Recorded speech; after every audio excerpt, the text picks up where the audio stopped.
Of Committee of Supply will now resume consideration of the estimates of infrastructure. As previously agreed, questions for this department will proceed in a global manner. The floor is now open for questions. Mr. Wiebe.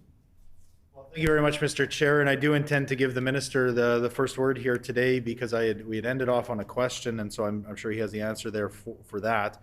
But just for the record, and just so that folks following along might understand where we're at, I think the question was with regards to page 24 of the 2021 public accounts book, which breaks down the budget and actuals for strategic infrastructure.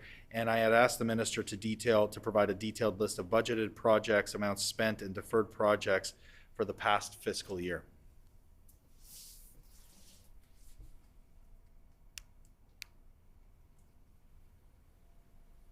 Minister Schuler.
Minister Schuler.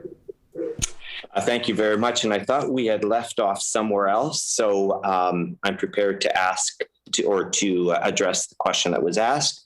I would suggest to the member that he goes to the Manitoba Infrastructure homepage.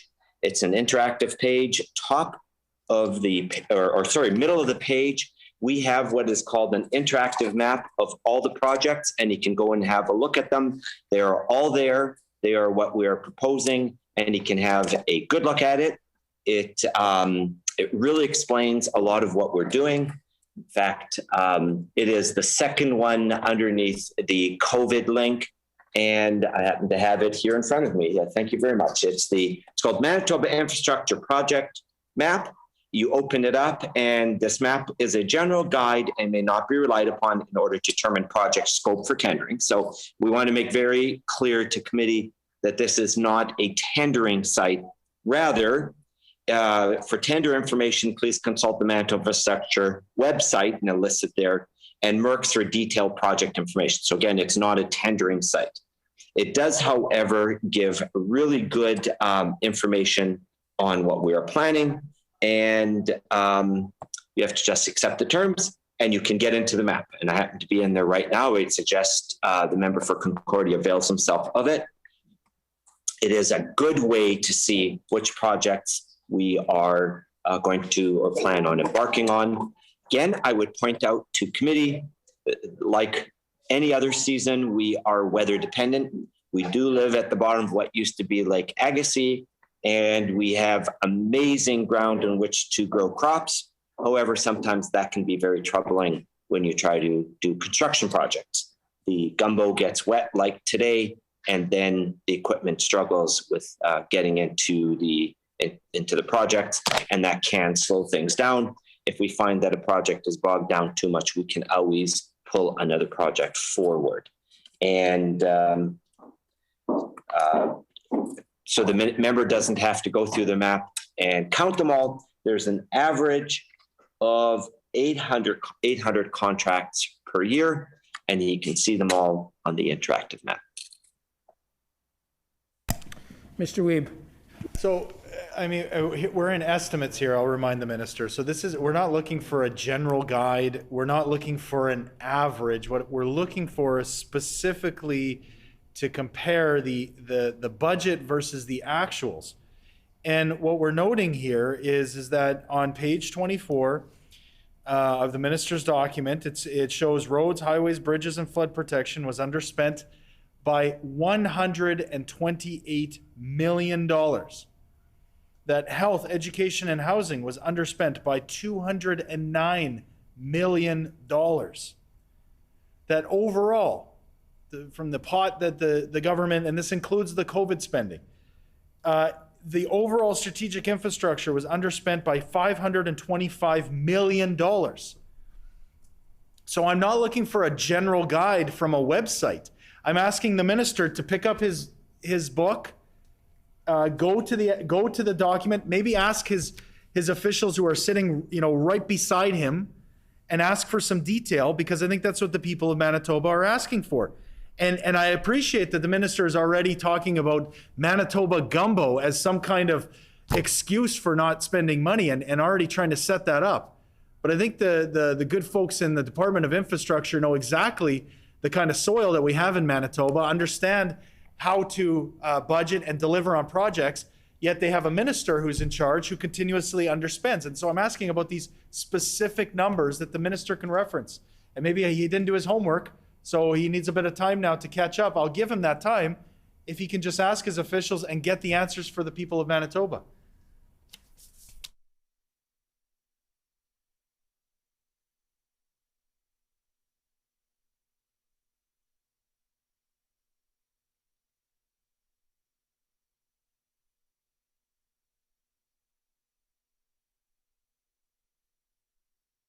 Excuse me, Minister, if you're trying to address us, you're muted. And okay, we cannot hear you in the room, so one moment, please.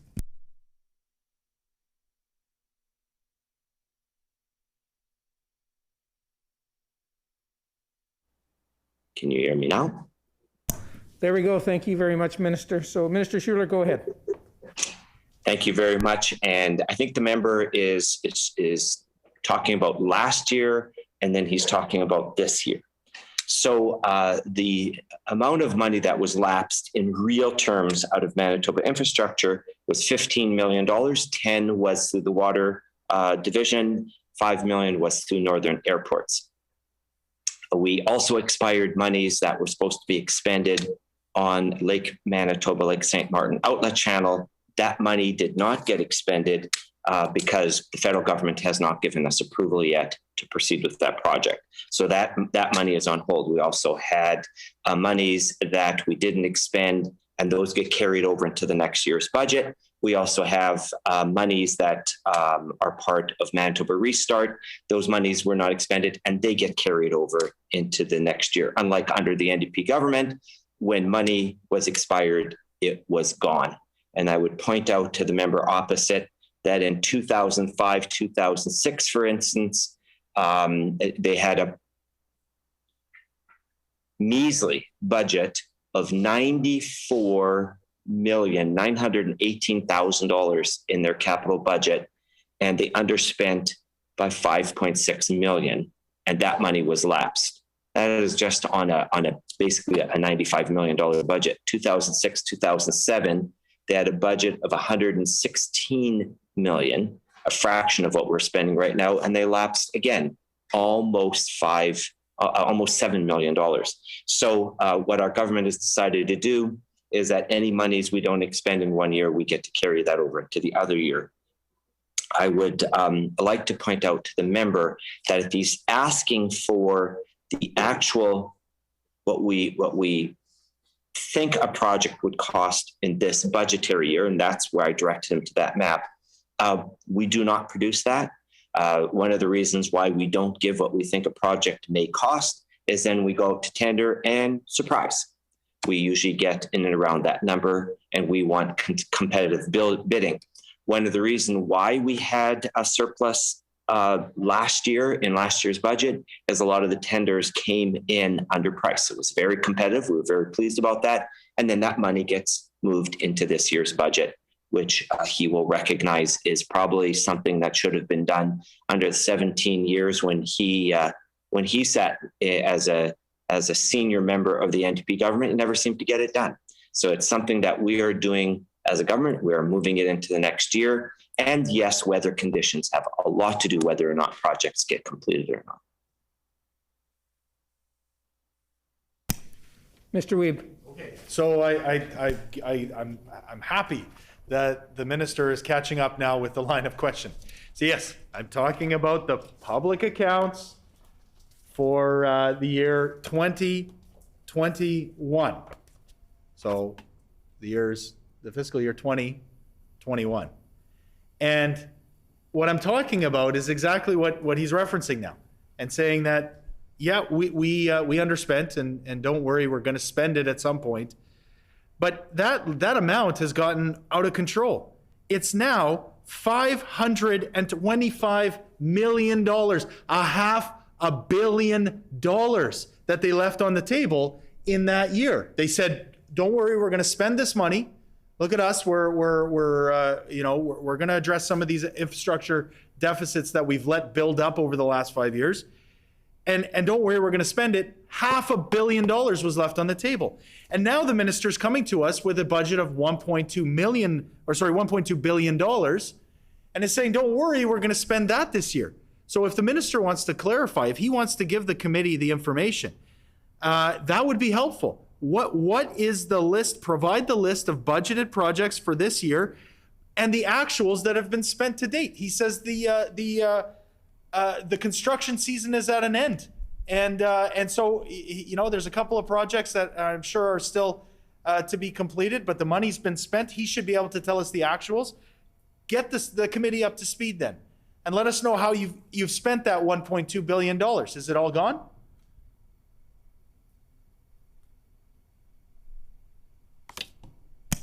Minister Schuler. Well, I can explain for the member how this process works. I can't understand for him. So I'll try to explain it again to him. First of all, the $500 million is horizontal and vertical infrastructure. So if he wants to have that conversation about the $500 million, he should go to finance estimates. He could go to health estimates. He could go to universities estimates. He could go to he could go anywhere he wants, and he could get some of those answers. The $500 million is not a Manitoba infrastructure number.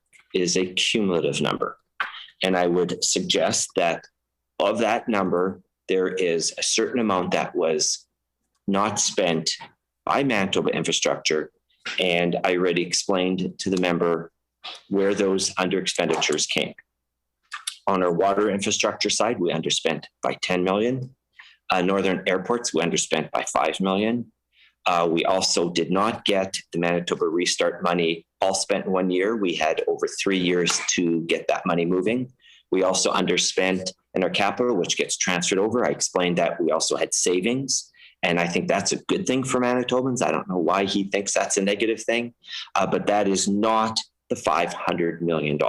That is government-wide. So the member can go to different departments and find out maybe why. Perhaps the Minister of Health could help him that the department is in the middle of a pandemic. And right now they're focused on the pandemic. Their employees are focused on the pandemic. So the fact that they're maybe not spending all of their capital money right now should be understandable. I'd like to point to the member that we are in the middle of a pandemic, and that's where staff is in health and in other departments. I'd like to point out that Manitoba infrastructure has also been called up. I would call out staff that have been very, very instrumental in helping with the pandemic. We have Johanna Bota, who was heavily involved with the vaccine rollout.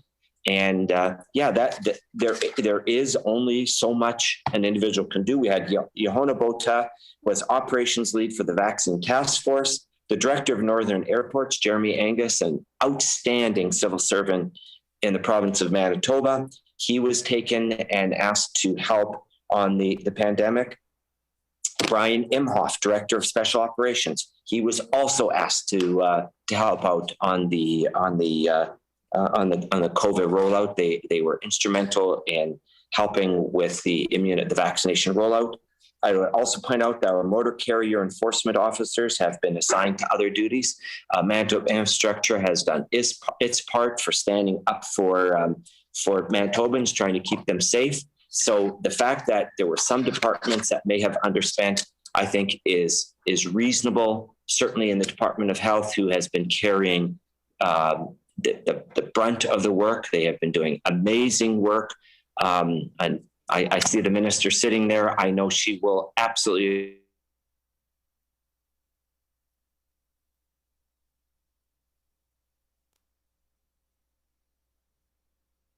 We seem to have lost your feed there, Minister. You're frozen, so just one moment. And individuals are doing absolutely everything and anything they can to help with that. And they should be commended, not criticized, by the member for Concordia and the NDP. Mr. Wiebe. The hypocrisy is just shocking, I think, to most Manitobans. You know, the minister wants to walk around and talk about strategic infrastructure and how much money they're spending. You know, oh, don't worry, we're going to spend all this money. It never seems to come to fruition. So now he doesn't want to talk about the $1 billion or $500 million that's being underspent across government. That's fine. I'm happy for him to now dial it back and say, oh, it's only $128 million underspent on highways, on flood protection, on roads, on bridges in this province. And he's proud of that fact. So that's great. Then I invite him to provide us with that list. He now is saying that they're spending more than ever this year in their budget. And yet we know they haven't met a budget target yet. So we're simply asking, he's saying that the construction season is over. He claims that this is a seasonal operation only, so he should have a pretty good handle right now. Understand that there's more to come from the following a few months of the year and into next year, but maybe he can just give us an update, you know, make reference to the actual lines in the budget and give us a sense of where he's at, the actuals this year versus the budgeted amount that they came out with.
Minister Schuler?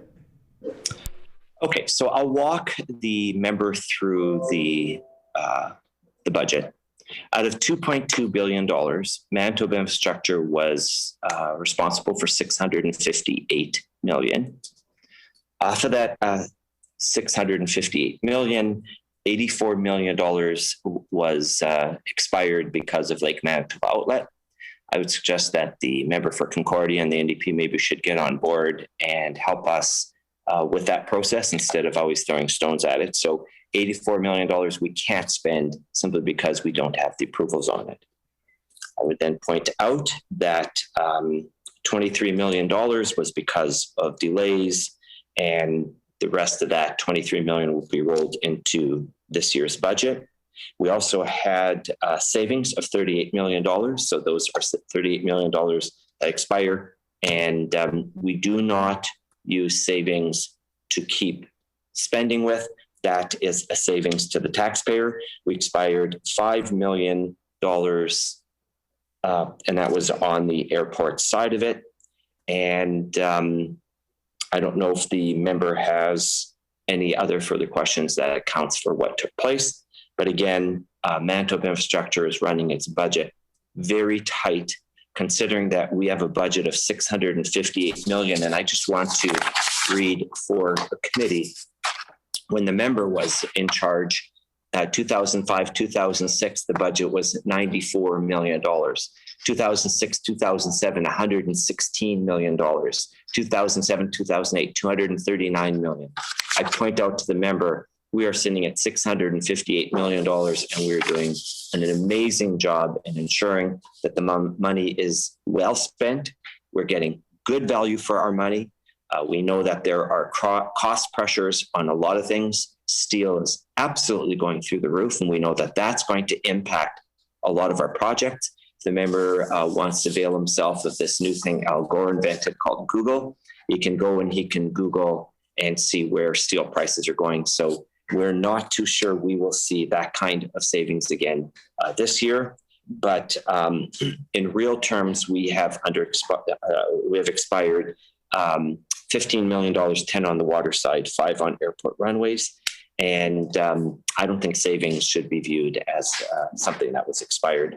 Manitoba Infrastructure views itself as the day after tomorrow. We're the Department of Hope. We make sure that we're out there and ensuring that we hire good people. Construction companies are coming to us and saying that they are working very, very hard trying to fill all the positions within their company.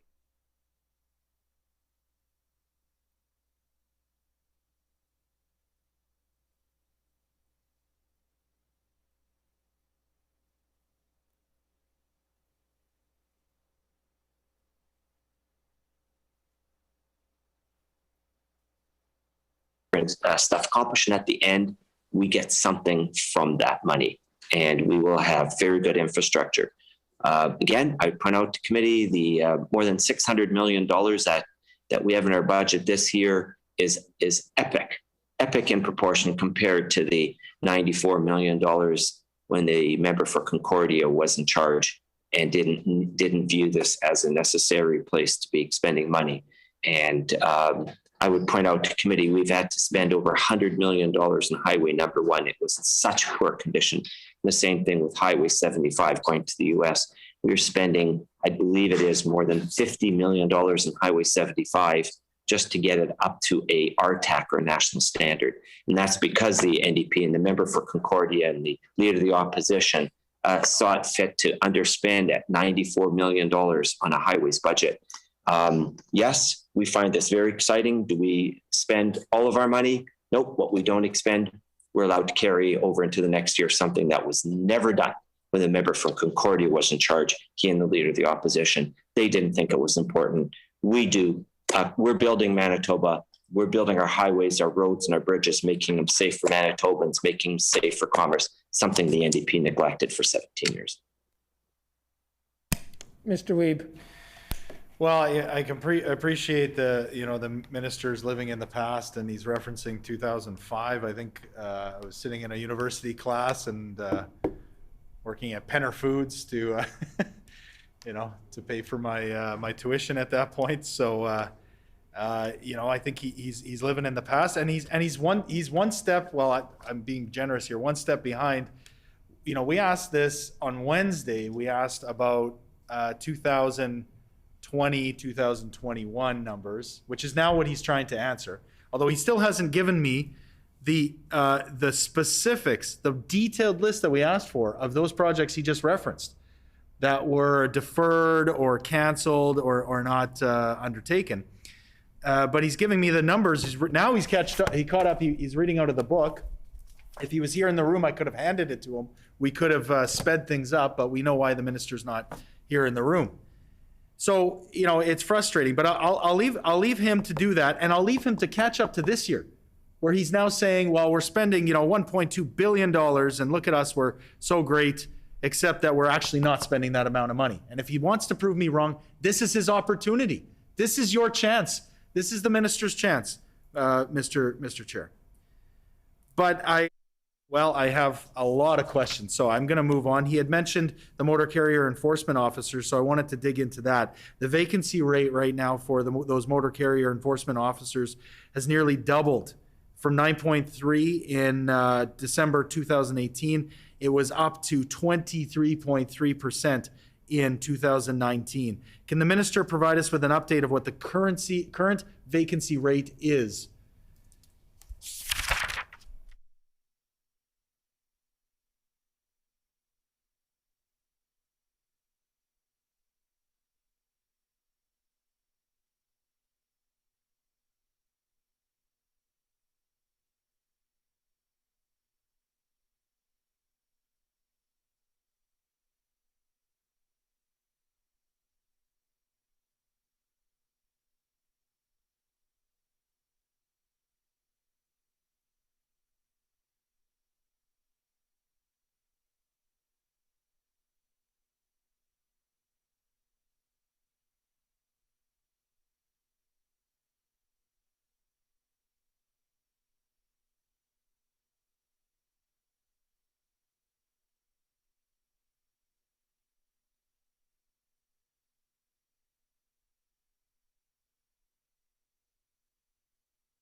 Minister Schuler.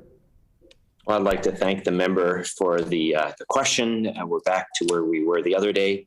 I'd like to point out to committee that in 2021, we hired 179 people for that year, for 2021. In 21-22, in the first 6 months, we've already hired 165, again, through open competition. We continue to hire. We are currently at 96 positions in recruitment. We are going to continue at that rate. I would suggest to committee that's probably the maximum that we would be allowed through the Civil Service Commission at any given time. That is a lot of positions that are out for placement, and we are trying to recruit 96 more positions. There will be more forthcoming as soon as we find the appropriate candidates.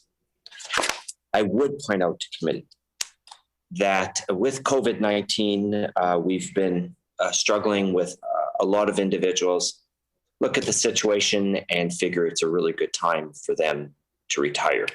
The retirement rate is high. People are contemplating a life change. In fact, in 2021,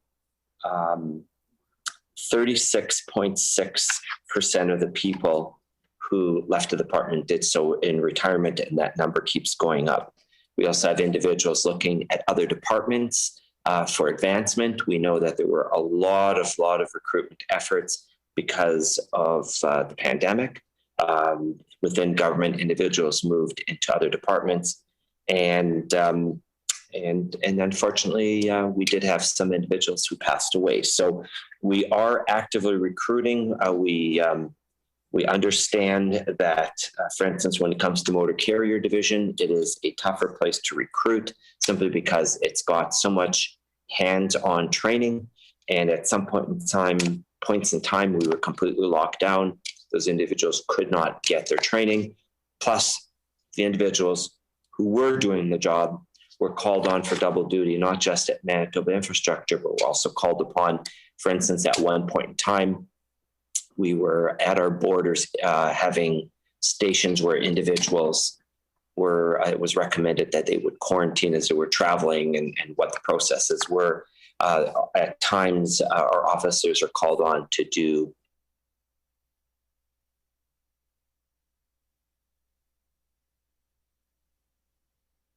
we're trying to hire, but we're on our own. Again, we are in a hiring phase. It's all done through the Civil Service Commission. It is done through competition, and we'll continue to hire.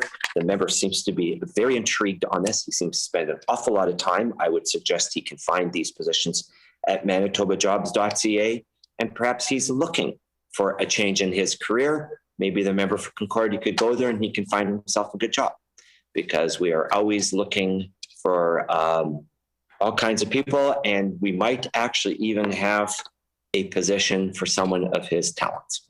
So I would suggest he goes to manitobajobs.ca. Mr. Wiebe. So again, the minister is one step behind, it seems, and I guess he's also very sensitive about the fact that their overall vacancy rate in the department, as we discovered yesterday, is incredibly high. So now he's trying to spin this and saying it's attrition, and yeah, it's, we've got a real problem in vacancy rates, but don't worry, everything's just peachy keen. We know that's not true. I'm going to get to that. Don't worry. The minister I'll make sure that I come back to that. But I want to focus him up here on the motor carrier enforcement officers, because he knows that this came from the Auditor General's report in 2019, which talked about the number of positions that are vacant in that department, which is, he's talking about 165 people being hired. Well, there's only 44 positions in the motor carrier enforcement branch. So, I don't know where he's getting that number, but I need him to focus up on this important finding from the Auditor General that said that the vacancy rate was double at that point, and it was higher. It was double from where it had been the year before, and this is a serious issue. And the minister knows that this is a serious issue because the Auditor General brought it forward. So, this should be an action item that he received from that report that his department is working on. He's sitting like probably, a foot from his officials. We can see him talking and kind of spraying out while he's talking to those officials. Maybe he can just ask them, what has been done to address this? What is the current vacancy rate, so that we can have a discussion about the recommendations that have come from the Auditor General.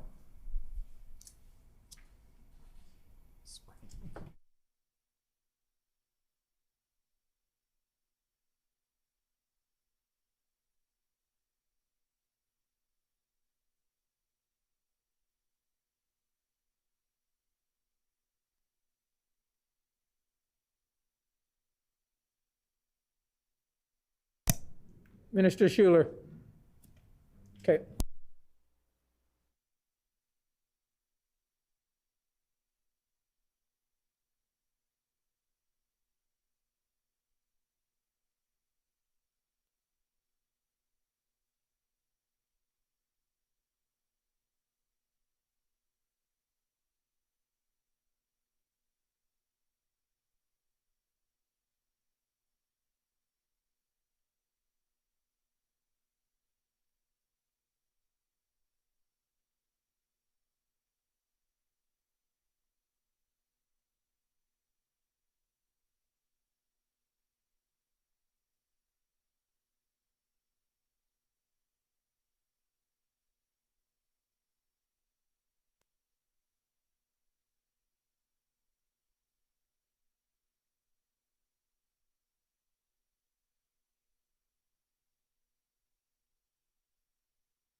Minister Schuler.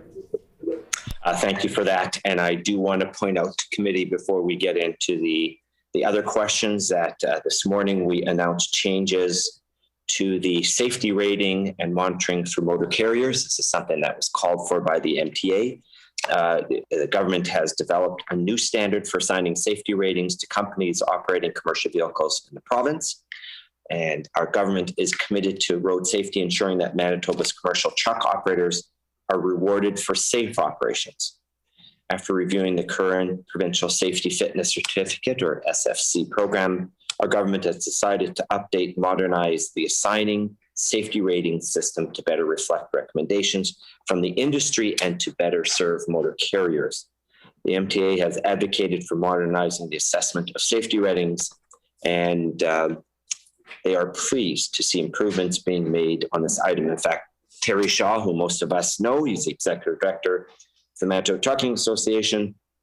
He said, and I quote, "Our industry members were pleased to provide input into the new process, which will serve road safety while also reducing red tape."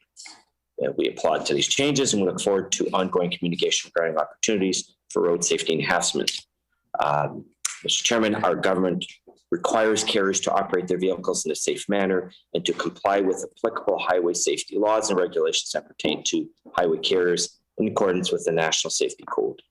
The NSC is a set of 16 standards developed by the member jurisdictions of Canadian Council of Motor Transportation Administrators in consultation with the motor carrier industry to ensure road safety and to facilitate the safe and efficient movement of people and goods across the country. Changes to the safety rating policy aligns with industry advocacy and addresses recommendations, including in the Office of the Auditor General report on commercial vehicle safety. Using this policy, Manitoba will now assign a consistent safety rating to all carriers with a similar on-road performance regardless of historical audit status. So yes, we did take the report serious. We've addressed it, we've accepted the recommendations and are working on it. Again, I pointed out to committee in 2021, we hired 179 people that year. 21-22, the first 6 months, we've already hired 165 individuals through competition, and another 96 positions are through the Civil Service Commission on manitobajobs.ca. And I would invite the member for Concordia, if he's looking for a career change, maybe he is. He indicated that he went to university in 2005. Maybe he's looking for a bit of a career change. You know, I think maybe within the Department of Manitoba Infrastructure, we might have a position which would align with his skill set. I would encourage him to go have a look at it. And Manitoba Infrastructure is in a hiring phase. Mr. Wiebe. I mean, it's such a disrespectful answer and a flippant answer to a pretty serious, charge by the Auditor General of the operations of the department. In 2019, the AG's report said the department is unable to demonstrate that its staffing patterns maximize coverage and minimize the risk of predictability.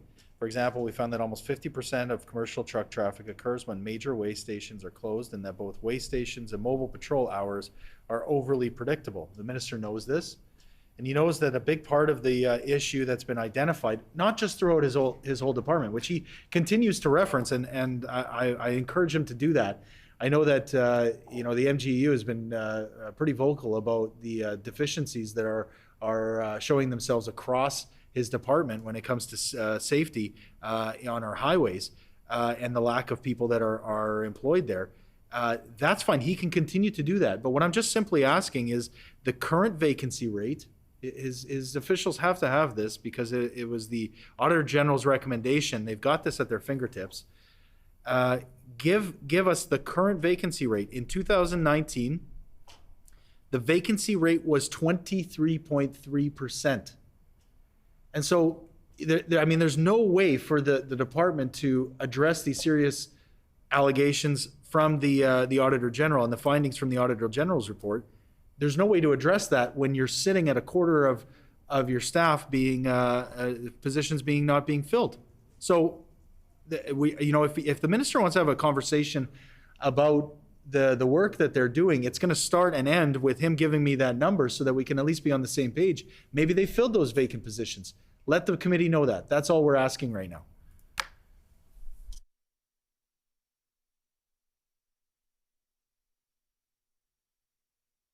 Minister Schuler?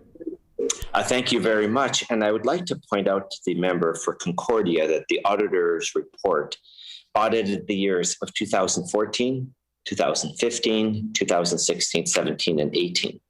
And I think the member for Concordia, who indicated in 2005 he was in university, I don't think he was still in university in 2014. So we can be under the impression it was while he was one of the lead members of government at that time. And the auditor reflected not just on the years when he was in government, but the spillover effect. And we get it. This is the member for Concordia's mess. And as minister, I have to clean it up. We get that. And we'll do that. That's when we came into government. There was one mess after another that we had to clean up, and we did that. So the auditor audited the member for Concordia's mess, and it's left up to this minister to clean it up, which we're going to do. In fact, the report was received with 17 recommendations, and we have decided as a government to implement all of them because they address the mess that the member for Concordia left behind, and we will address them. Commercial vehicle safety is a priority for Manitoba, and we take these recommendations serious. Improving oversight of commercial vehicle safety is a mandate item. Manitoba Infrastructure has been working on implementing the 17 recommendations in the December 2019 OAG report on commercial vehicle safety. In fact, the current status of the implementation of the 17 recommendations is as follows. 4 are completed. 8 are to be completed within the next year, 2 to be completed within 2 years, and 2 more will need additional time. A new performance management process is now in place to provide oversight and ensure quality of on-road inspections. The department remains committed to the modernization of systems used to provide commercial vehicle oversight and services, as is evidenced in the recent launch of Manitoba Moves, MOOVES, the new automated routing and permitting system, which I would point out to the member from Concordia. He was too busy fighting his internal battles with his former premier and all the kinds of shenanigans that were going on. And it took our government to start bringing in some of these automated systems. In fact, we even brought in the autonomous vehicle legislation, which his party stalled for years because somehow they have a fear for new technology. In fact, Manitoba Public Insurance Corporation wants to modernize their computer strategies, and the NDP are fighting it. Very unfortunate, and our government is cleaning that up. The recommendations were focused on addressing identified safety fitness program insufficiencies, gaps in management of on-road inspections, and weak performance measurement. Progress is continuing to be made in the following areas. Implementing improvements to the department's motor carrier safety monitoring activities related to operator safety ratings and carrier profiles. Actions undertaken to date include the development of new safety monitoring reports to improve commercial vehicle operator oversight, changes to the safety fitness certificate application and renewal processes, and improvements in routine communications with industry on safety requirements. Carrier profile system generates reports to identify carriers who may pose an increased safety risk and poor performing carriers for follow-up action. Following audits, investigators make recommendations for operator improvement, which can include safety and action plans, additional training, monetary penalties, and/or further audits. Output targets for roadside inspection officers continue to be monitored. Output increased 14% per officer over the period of the OAG review of oversight of commercial vehicle safety. Due to COVID-19 reassignment in the initial response and the most recent Code Red initiative, inspection outputs may decrease in the current fiscal year. MI has implemented more variability in shift schedules to reduce gaps in on-road enforcement activities. Even with COVID-19 reassignment, variable on-road enforcement activities have been maintained. Internal process improvements, specifically in regards to motor carrier safety monitoring activities, are being implemented, with significant action on 6 of the 9 related recommendations anticipated in fiscal year 2021-22. MI is currently working on a formal action plan for consideration. The minister's time has expired. Mr. Wiebe. Despite the length of the answer, I want to note that the minister didn't even bother consult with his officials, who presumably are still in the room, because they could give him the vacancy rate, and then we can have a discussion. He can continue to read the information that he gave at the I'm assuming at Public Accounts. That's where he's reading that from. But he won't give that number. Maybe his officials have left. Maybe they're getting a little bit nervous. You've got the anti-vax minister sitting across from them, leaning over, no mask on. I want to note that. So he's in his office here in the legislature, somehow got through the door. I'm surprised somebody didn't stop him and ask him to show his vaccine card or to at least, let the people of Manitoba know if he is vaccinated. Maybe his officials now are starting to get nervous and they've left his office, which is a real shame, because I don't know if he can do his job as minister. He doesn't seem to be well informed.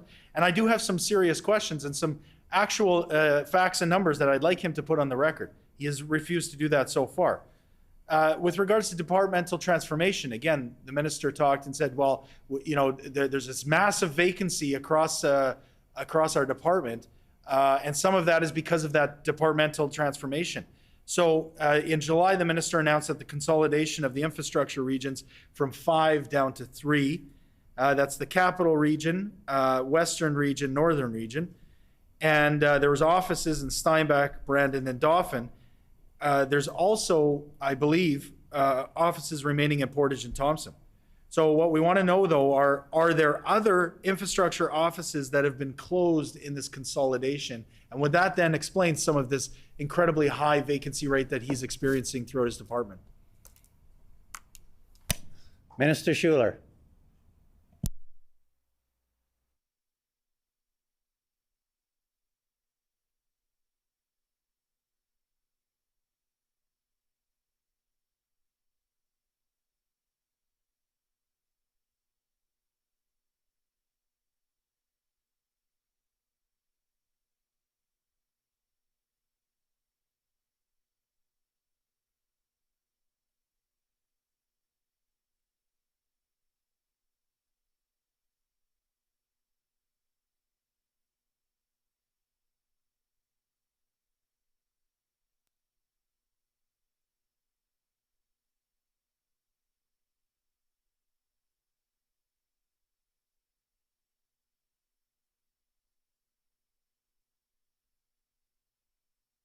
Chair.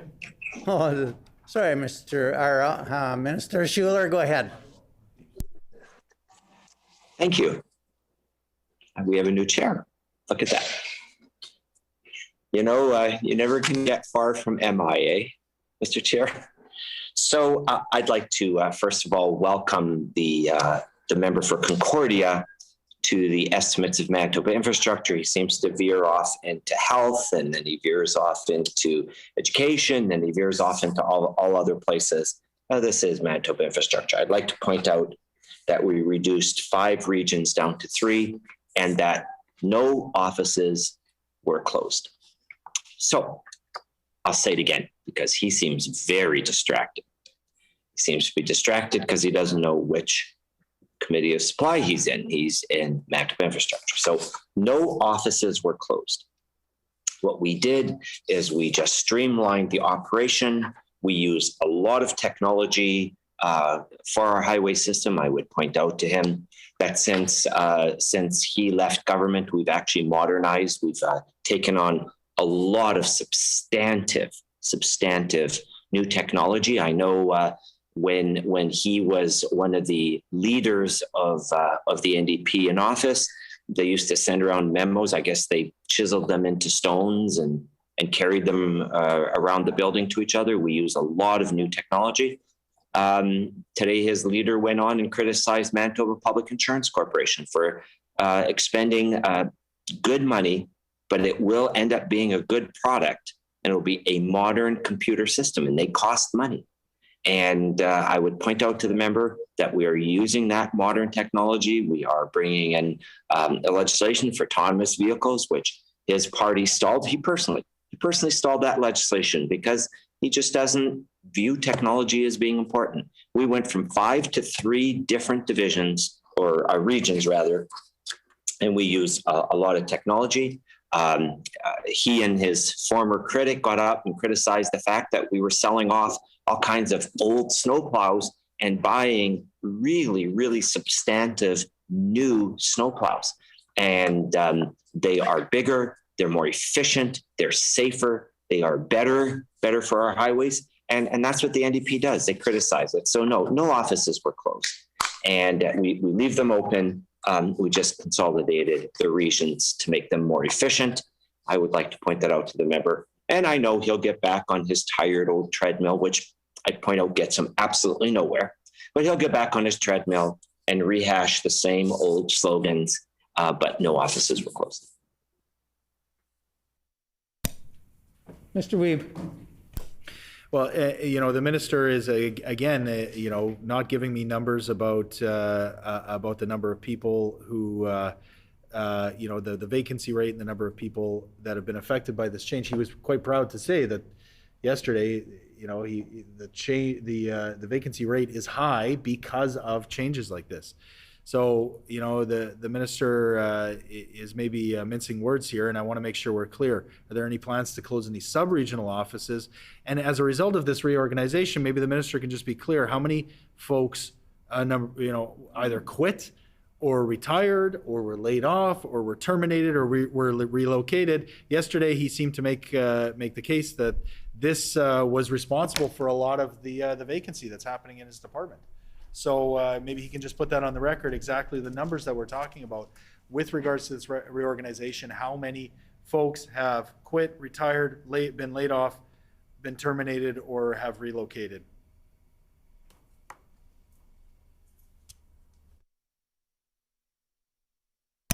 Minister Schuler. Oh, you're back. Mr. Chair, I would like to first of all address the first question and that the member asked, and the answer is none. I would also like to point out to committee that, so we have the 3 regions. We've got the Capital Region, which has a head office in Steinbach, a sub office in Winnipeg, and field offices in Arborg and Carman. The Western Region, which has its head office in Brandon, a sub office in Portage, and field offices in Birtle and Boissevain. We have the Northern Region with a head office in Dauphin, sub office in Thompson, and field offices in Ashern, Swan River, and the Paw. And I'd like to be very clear. We have closed no offices.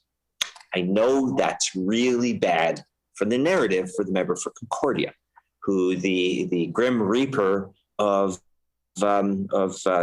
questions. He wants this negativity. It's actually a good news story. We're modernizing. In fact, we're going through the department, and as soon as we can get the federal government to agree to a certain tablet, we're going to have all electronic monitoring for semi-trucks across this country and across the province. It's a huge step, and it's going to be properly monitored. Something that could never get accomplished in 17 years of the NDP.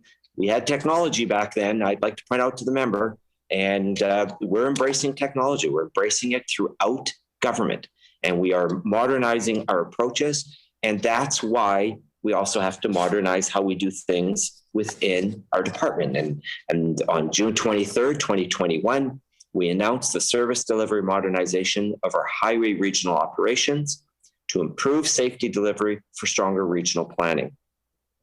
And we believe that this modernized service delivery model will help municipalities and regional highway operations to improve services and find efficiencies without reducing services to Manitobans. And we've accomplished that. Our government is committed to improving services for Manitobans that best serve our growing province.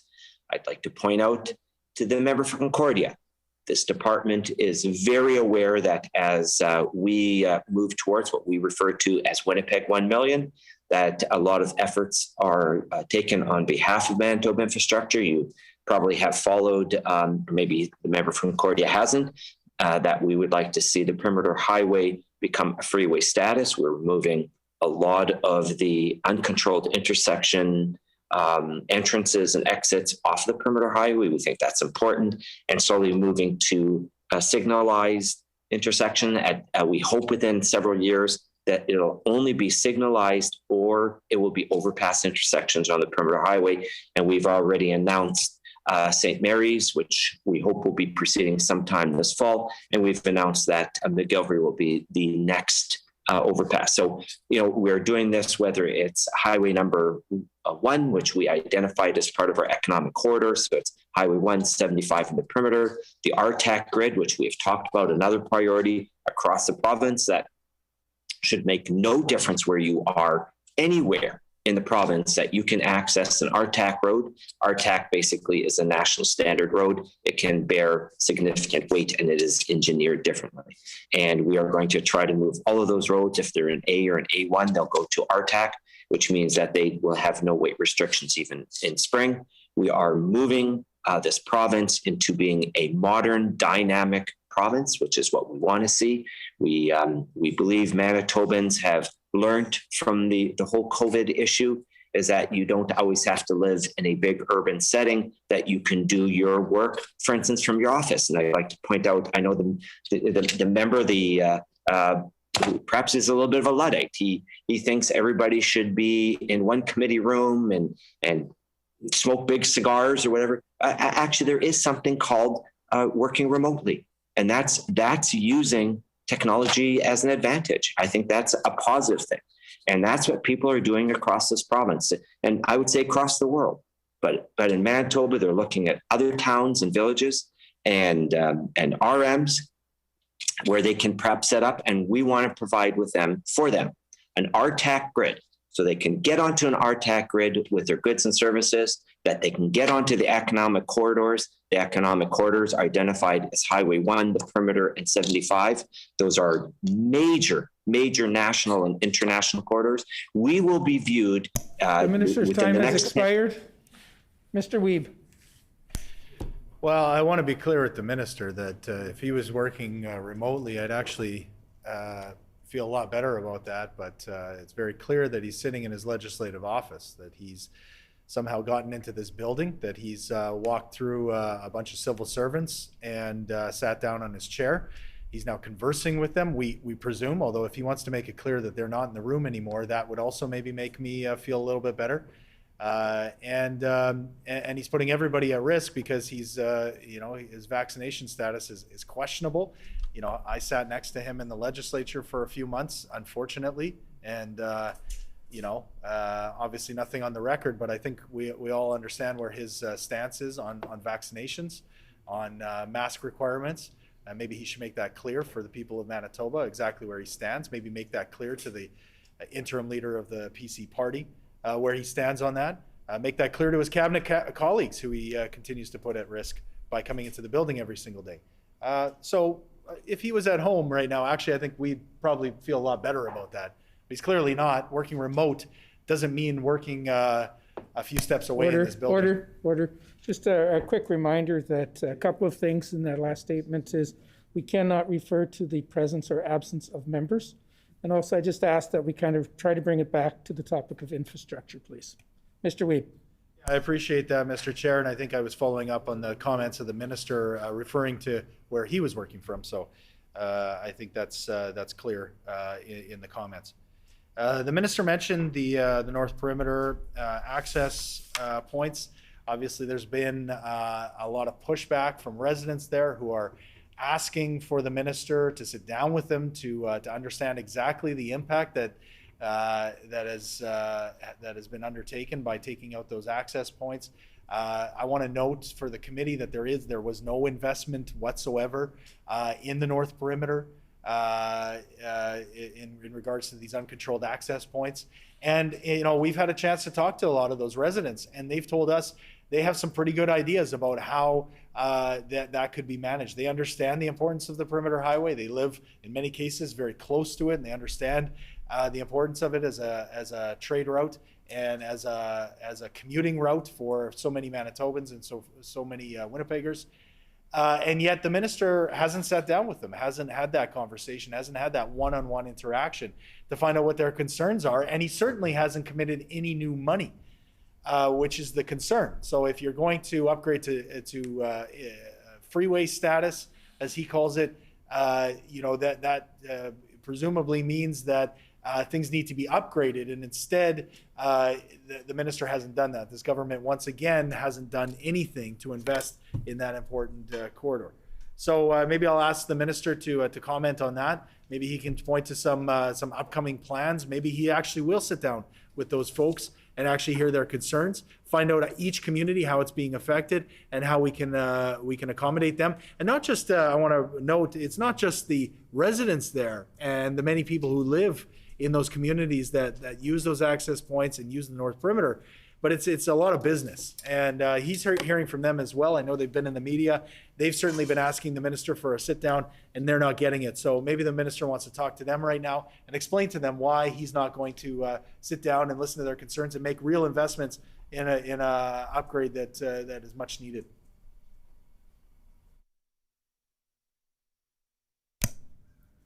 Minister Schuler. Thank you very much. And first of all, I'd like to point out to the member for Concordia in his first few minutes of his statements, I think he has a little bit of an issue. This isn't about him, and he likes to talk about himself. And this isn't about him. And I worked with Minister Steve Ashton for many years. And in my community of Springfield and East St. Paul, and I represented West St. Paul. At that time, I know in Springfield, there were many mud roads that were removed off of the perimeter highway. I supported Minister Ashton when he took Pritchard Farm Road and McGregor Farm Road off of Highway 59 with the complete redevelopment. Minister Ashton, for all his failings, and he had some, we all do, he was a great leader. And I would say to the member for Concordia, he is definitely no Steve Ashton. I would like to point out to members that this minister has been actively involved in the North Perimeter.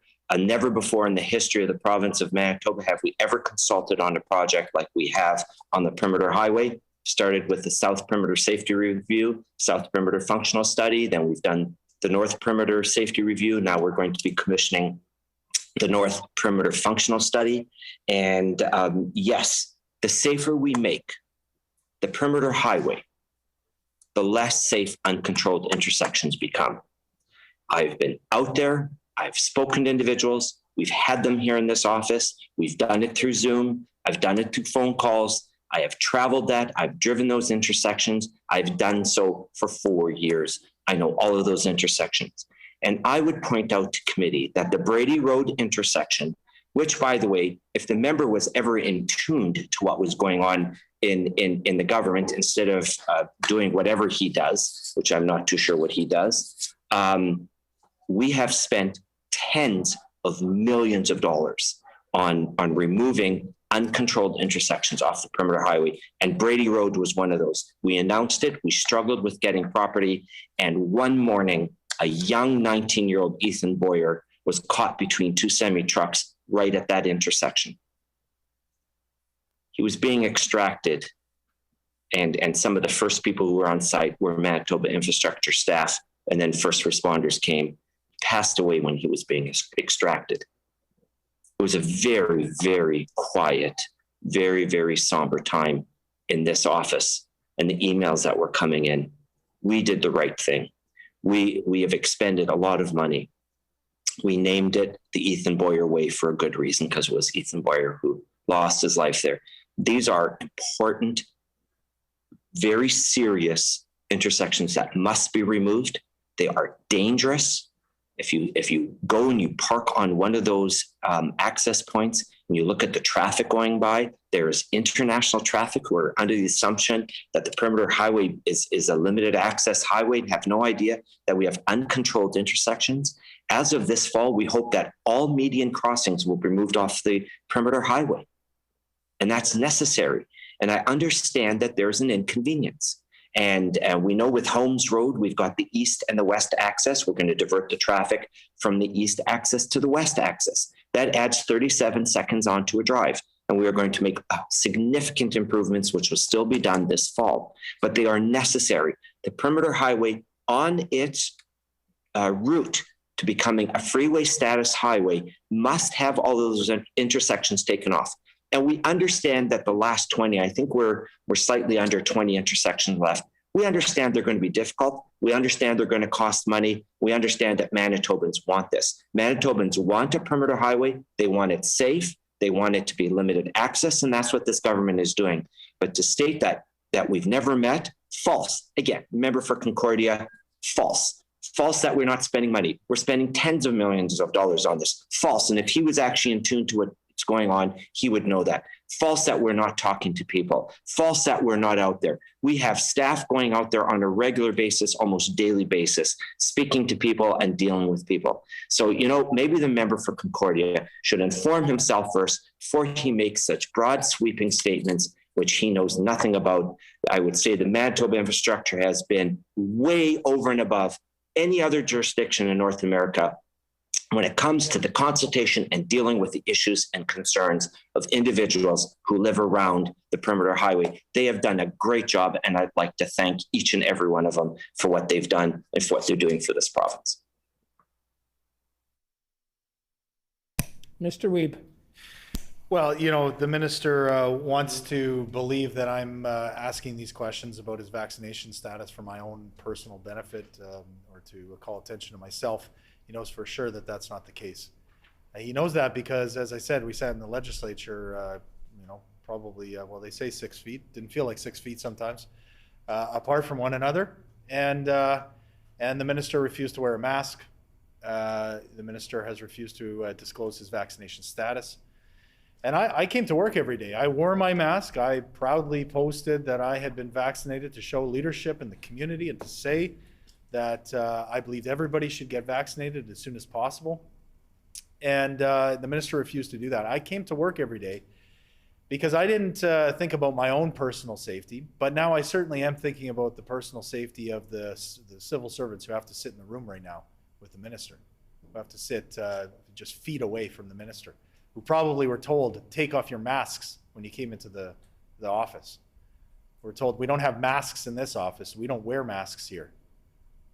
People that wear masks have mental health issues, I think is the terminology I've heard the minister say.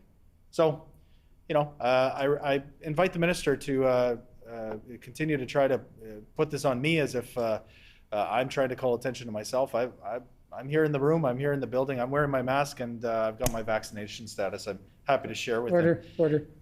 I'm sure the member realizes that we need to get back on topic, please. Mr. Wiebe. I appreciate that, Mr. Chair, in that direction.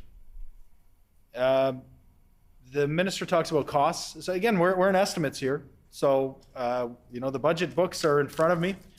Again, if he was here, I could hand them to him so that he'd be on the same page. He can talk about the money that's being spent on the North Perimeter. And maybe he wants to dine out on the interchange at Highway 59 in the perimeter. I noticed he drove around in a convertible. Before that highway was open to the public for a photo op. It's a project that we worked very hard to get moving through the process. That was an investment. That was an investment in money. Yet, on the North Perimeter, we see no investment. He says he's spending tens of millions of dollars. Show me the line in the budget. Show me the RFP. Show me exactly the money that's being spent. I'm not talking about the money for those backhoes to pull out those uncontrolled accesses. I'm talking about the actual money. Maybe he can show me the reports that show what kind of investment is needed to ensure that business and residents that live in that area will still have some kind of access or proper access. He can do that. I'd be happy to see that. That is what this committee is for. So he can do that. I invite him to do that. And he wants to dispute the idea that folks aren't being heard. I ask him then to commit to this committee here, to release his personal calendar, show us exactly who he's met with, when, where, how many times. Tell us what was discussed. Tell us that you said to those residents, to those businesses, We're not investing in the North Perimeter right now. We're just taking out access points. So, the minister refuses to put on the record facts. Again, maybe the officials have left his office, so we can have a totally different discussion. This can devolve into a simply political discussion. I'm happy to do that if that's where things are at in his office right now. Maybe he's all alone. He's closed the door, and nobody else is allowed in because of his anti-vax stance. But if his officials are there, they can point him to the line in the budget and the documents that show the meetings that he's had. Maybe he can disclose the information that was gleaned from those consultations that he supposedly did. Show us the information. Disclose that to the committee. Show us his personal calendar, the meetings that he had, and show us the money that's been spent that he claims on the North Perimeter.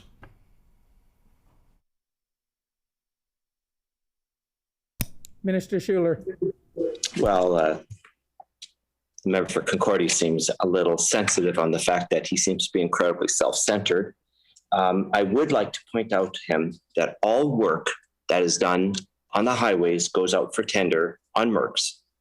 And the successful bid is also put out on MERCS, what the successful bid was and what the contract is for.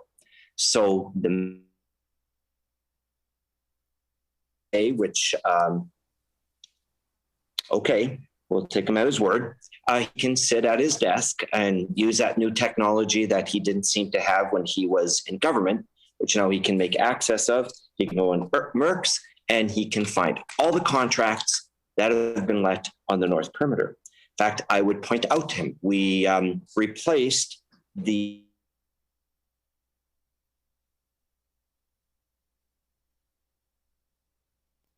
ago that box culvert was there. It was dangerous as far as flooding is concerned because branches or trees could block it off. That was just completed, and that was part of that whole rehabilitation of the perimeter highway.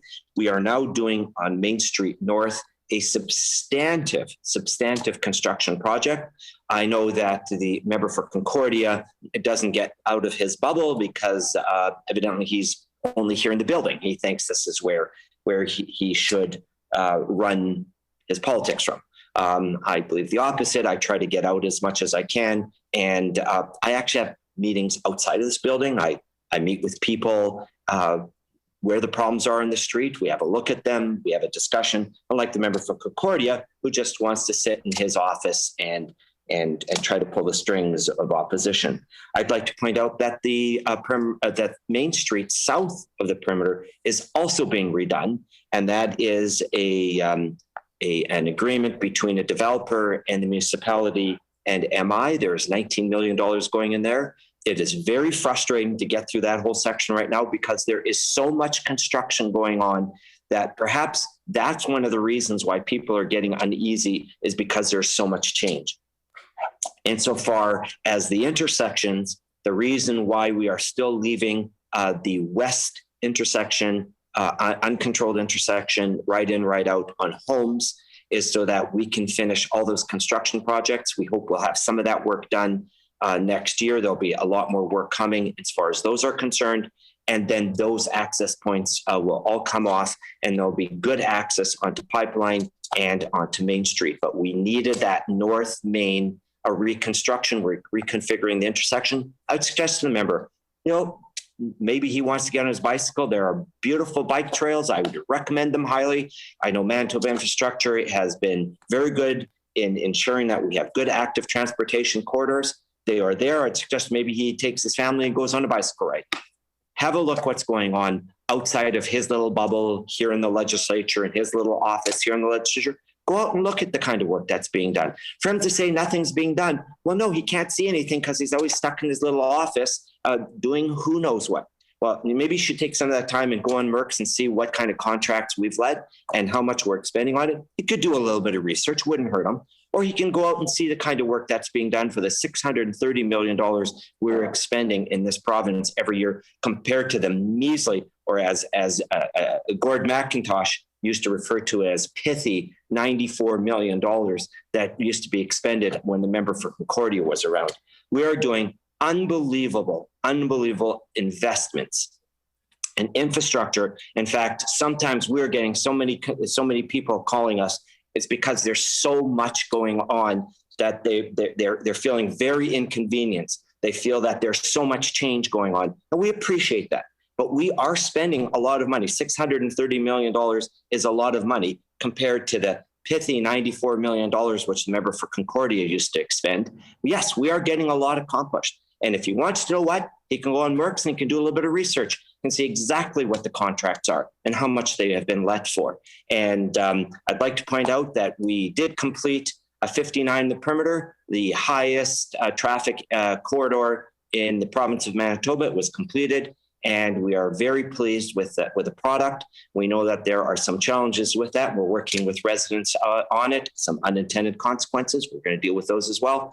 But this department and this government is on it, and I am very pleased with the way our department has been conducting itself. Mr. Wiebe. Well, technology is failing the minister because he continues to cut out from time to time. And so we didn't hear everything he had to say. I think we heard about a box culvert. We heard about the work that's being done to ensure that Gateway Church and King's School that's being built on the North Perimeter has a proper access. That's at North Main. And Costco that's going in on North Main behind Windsor Plywood, I think. But again, he cut out a bit. None of those address any of these uncontrolled intersections that the minister is referencing. So he can refer to Merck's, and he'll refer to it existing, but not the specifics. Which again, I mean, we're in estimates. So the minister can't just keep saying, "Well, go to the website." That doesn't fly. It doesn't fly anywhere. And I'll just point out that the minister is now again referring to the $630 million budget. The one that he wouldn't answer earlier, exactly how much has been spent, and which he acknowledged over and over again, last year was not spent, was underspent by 178, was it? $128 million last year. And this year he says, well, yeah, I think we're going to spend it this year, but doesn't. So I guess I shouldn't expect much more out of the estimates of this minister. But I will ask about specific dollar amounts that have been spent. In 2018, the minister spent $839,000 and gave it to PricewaterhouseCoopers to undertake a review and a set of recommendations on the reorganization of his department. So I'm just going to ask then, the minister spent that money. Can he just undertake to provide a copy to the committee of that report so that we can ask further questions with regards to it?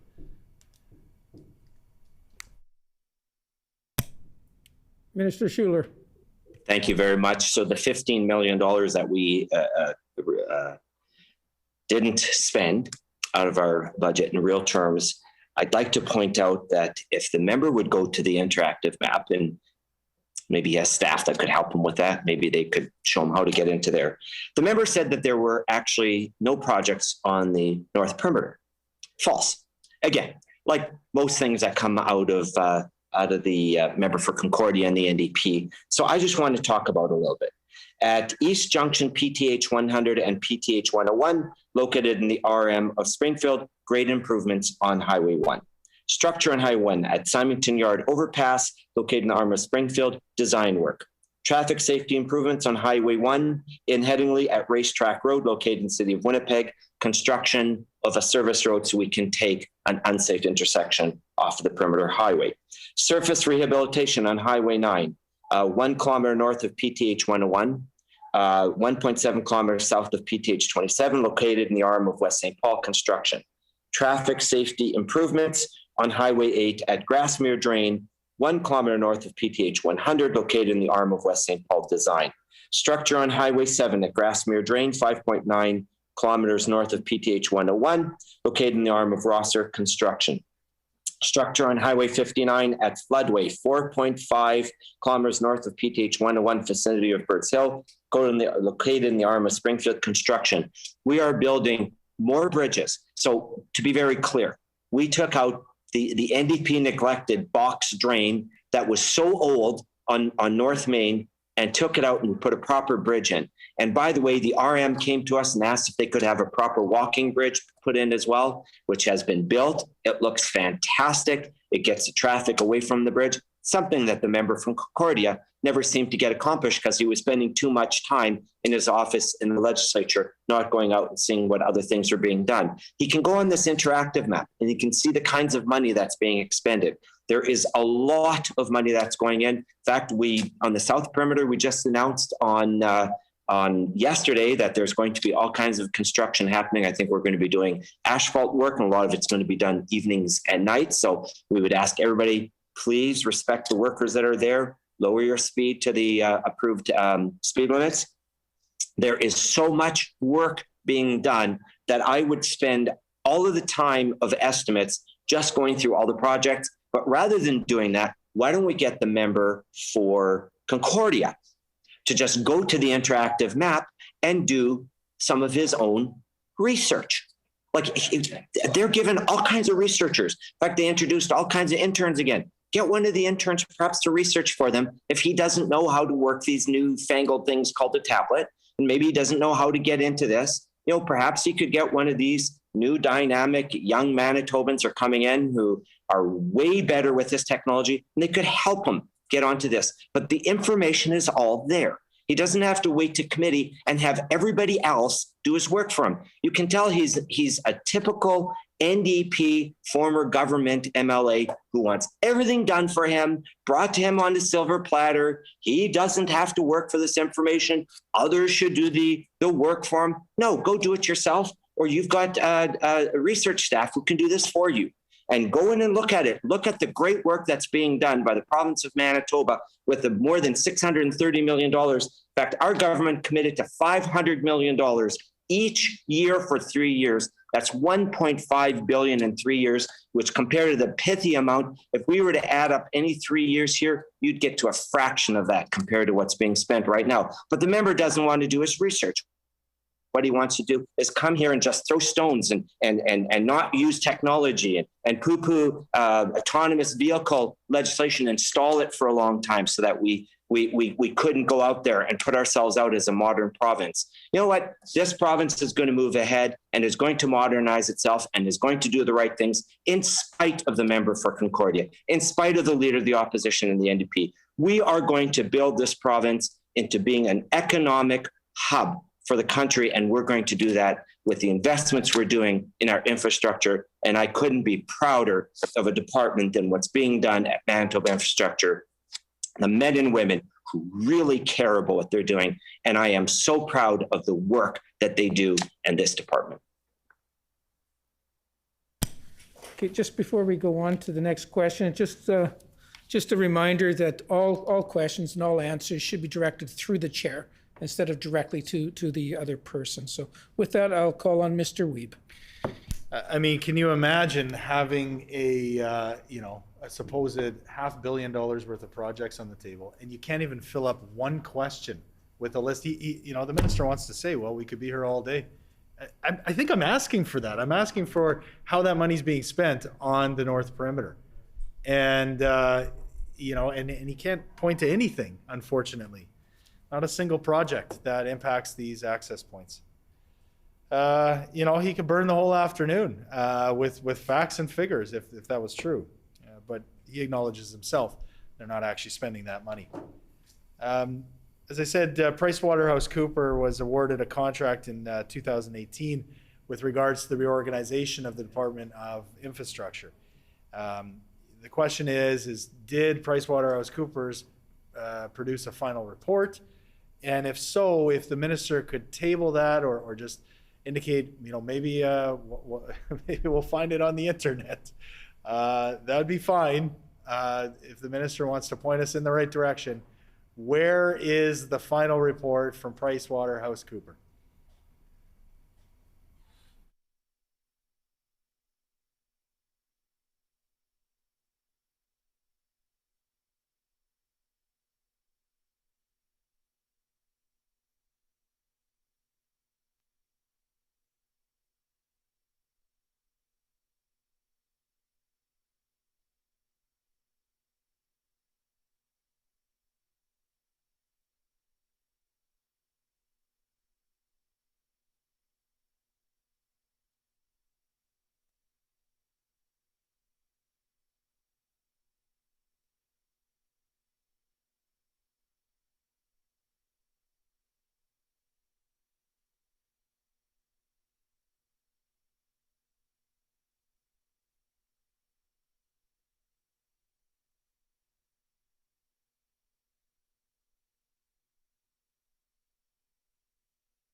Minister Schuler.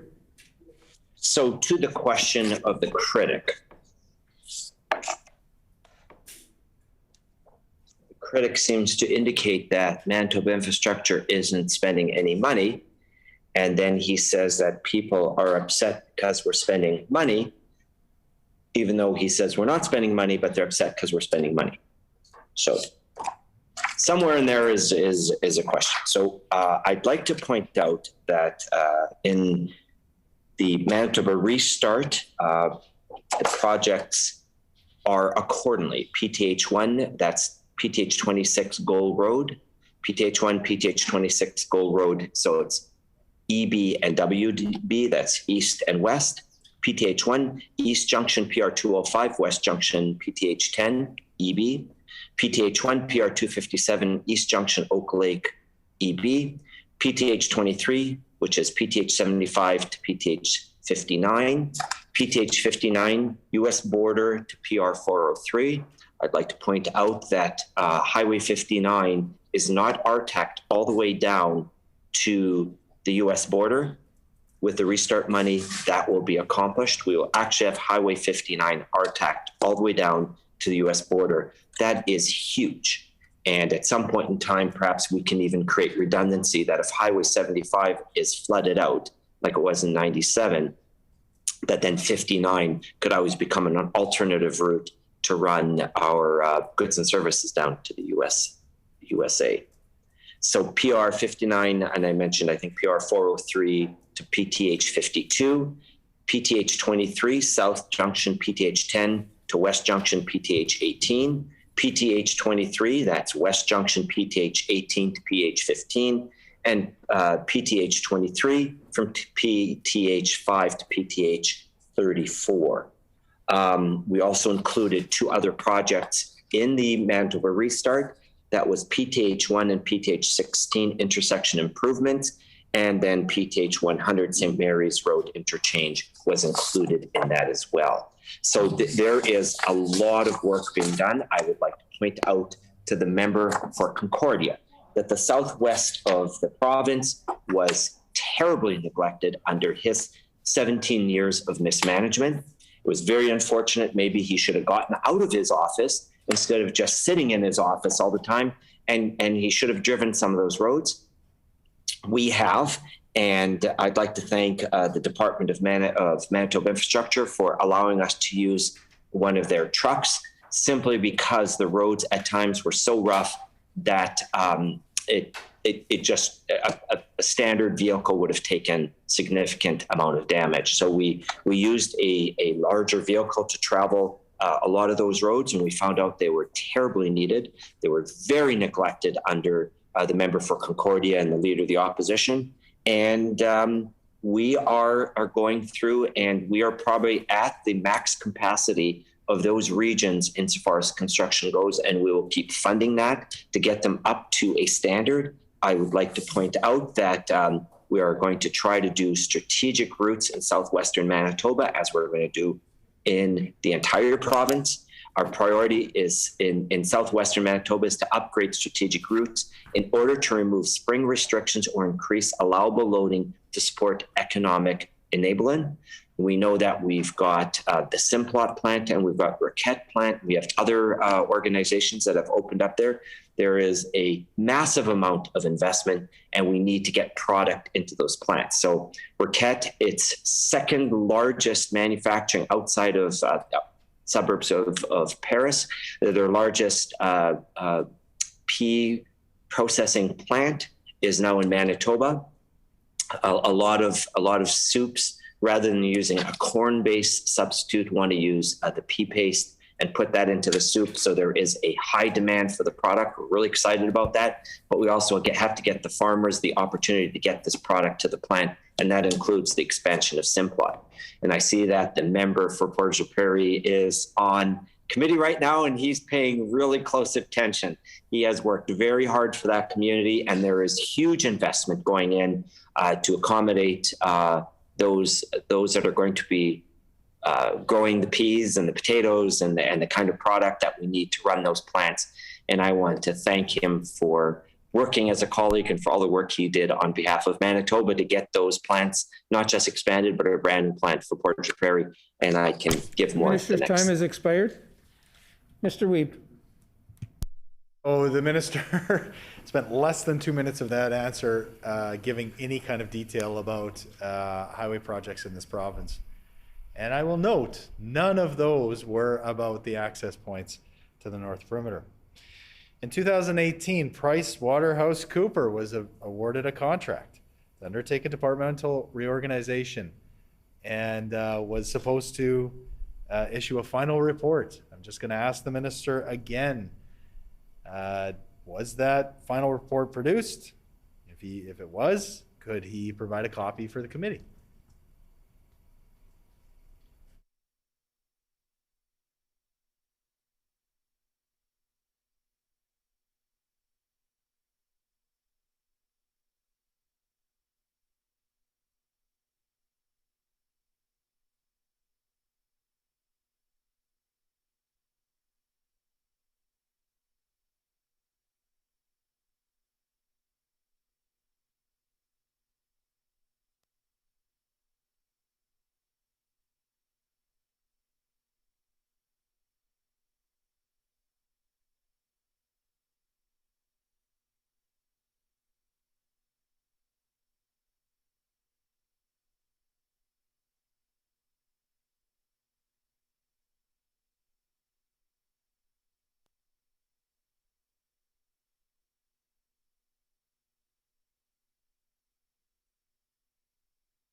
Minister Schuler. Thank you. I just want to conclude with thanking the member for Port Arthur Prairie. I sort of ran out of time there, and well done. And appreciate working with that member on a go-forward basis. So the member for Concordia doesn't want to do his own research. So what he wants is, I guess the member for Concordia just assumes everybody is his staff, I guess. So he just sits in his office, or he sits at committee and just assumes everybody does his work for him. So we're all his staff. So basically the Minister of Manitoba Infrastructure, he just views as another staff member. So I should do his research for him.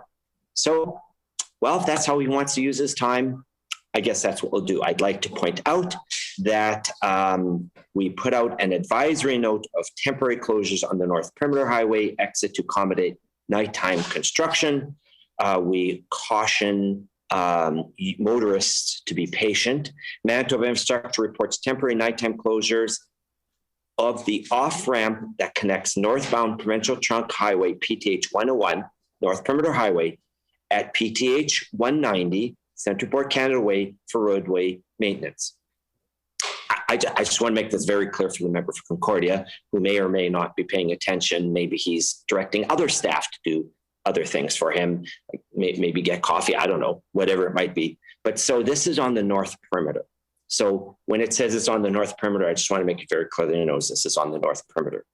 The first closure to exit 45 will be Tuesday, October 12th at 6 p.m. until 6 a.m., continuing nightly with the same schedule until the final closure, October 16th, from 6 p.m. to 6 a.m. The alternate route for this closure is exit 50 at Provincial Road PR 221. The department advises the diamond grinding process on the concrete surface will result in a quieter ride and better traction for greater safety. So I just want to be really clear to the member for Concordia and the members for the NDP. And we know math isn't maybe their strength. So these companies are doing this work, and they don't do it gratis. They don't do it for free.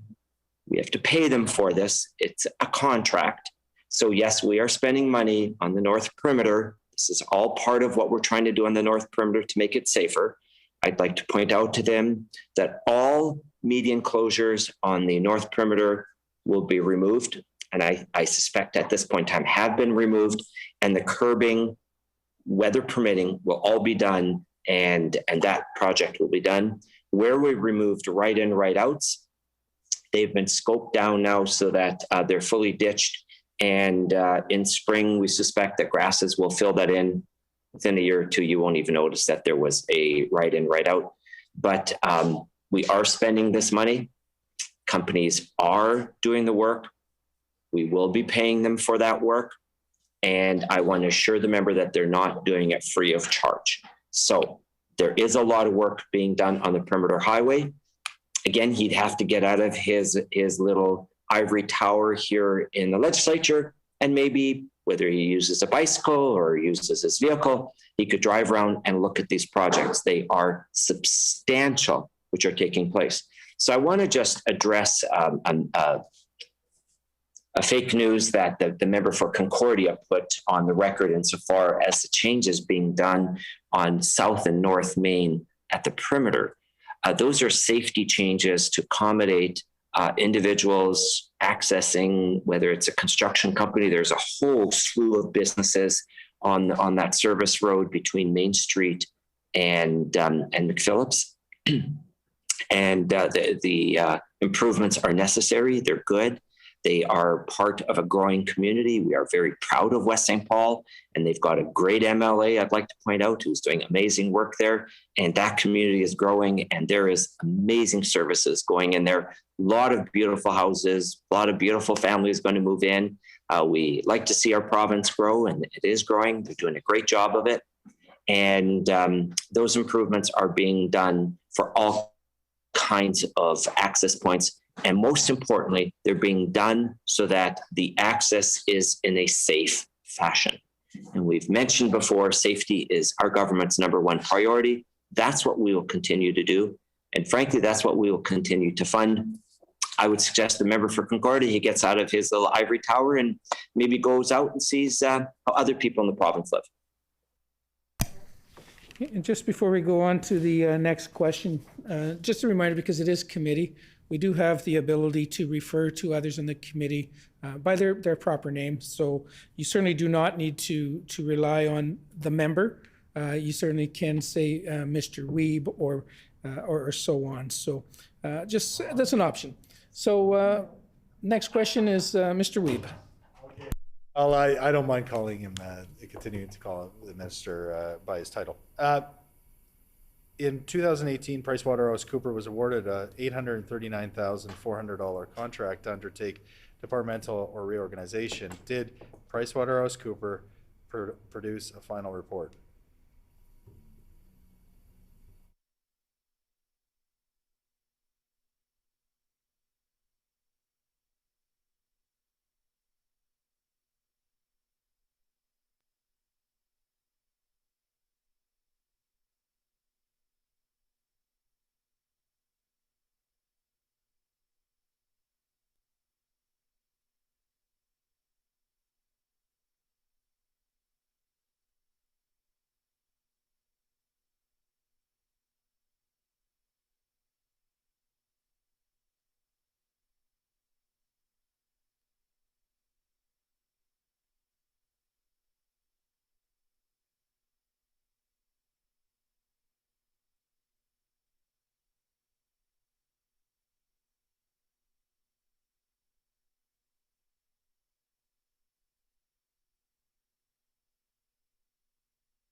Minister Schuler. One of the things that the member for Concordia, and he has achieved that title. I think he's deserving of to be referred to as the member for Concordia. And the other thing is then we get back in the legislature and we use each other's names. We'll call out of order there. So it's just easier to stay consistent, just using title.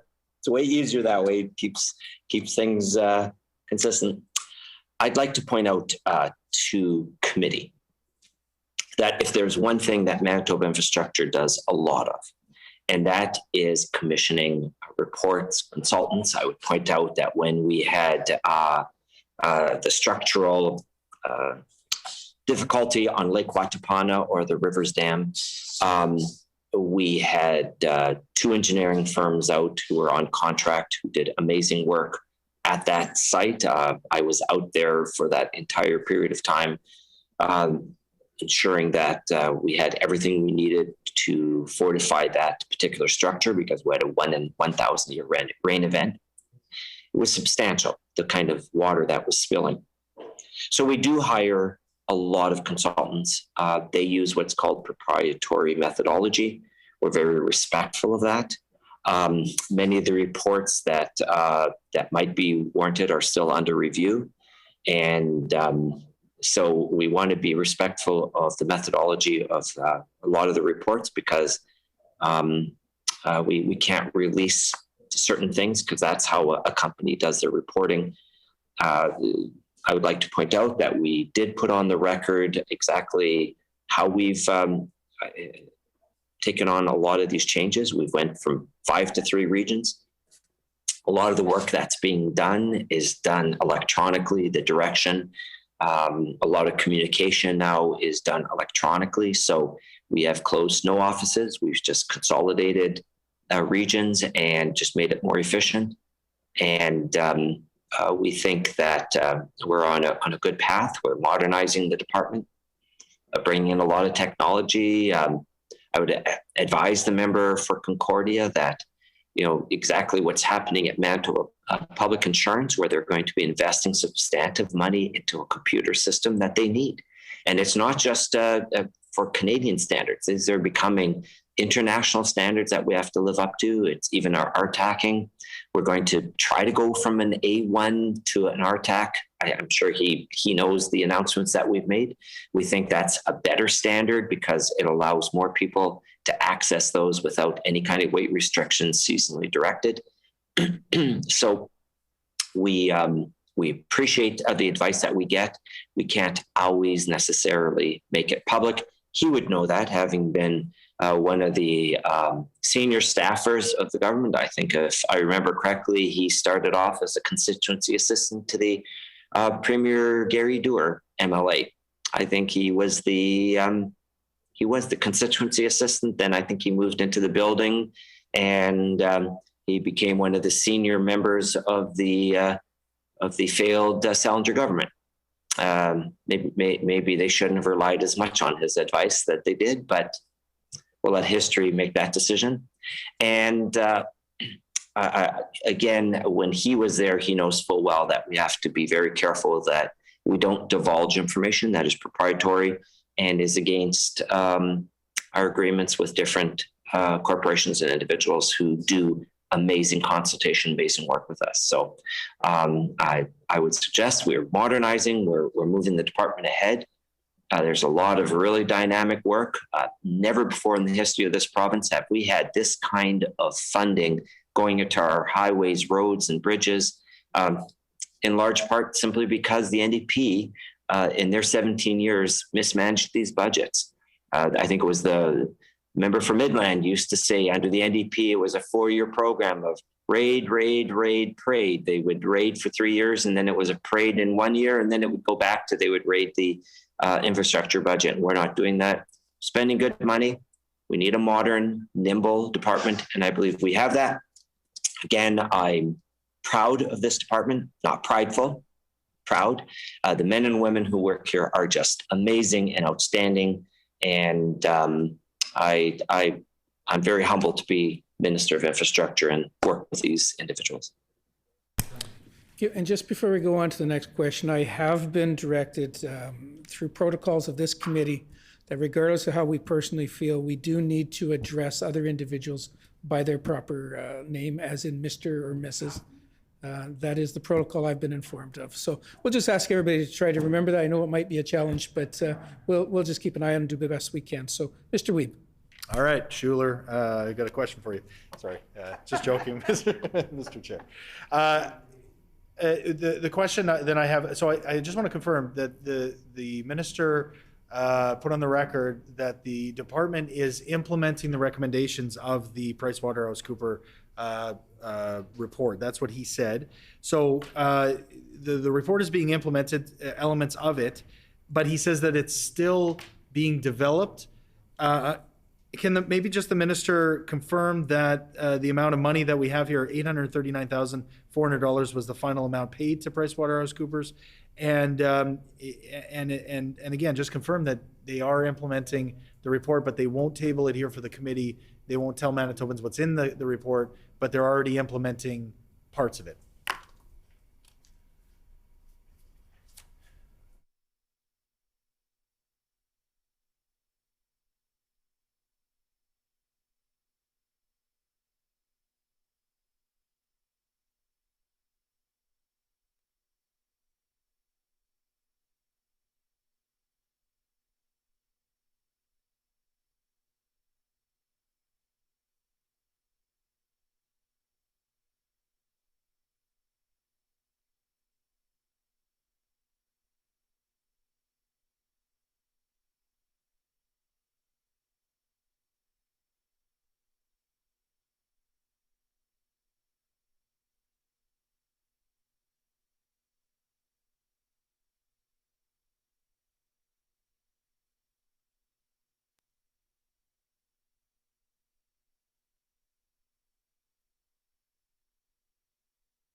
The Honorable Minister of Infrastructure.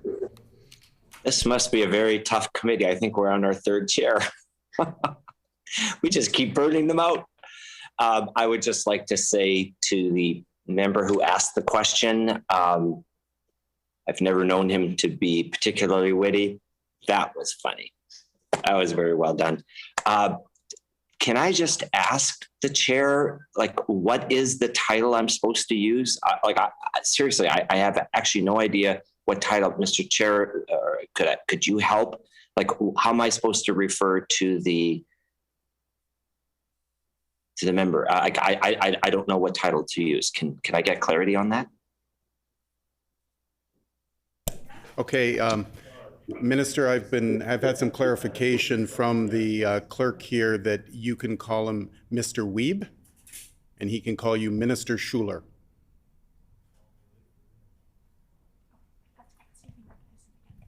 The Minister Schuler. Okay, Mr. Wiebe. All contracts must be publicly disclosed.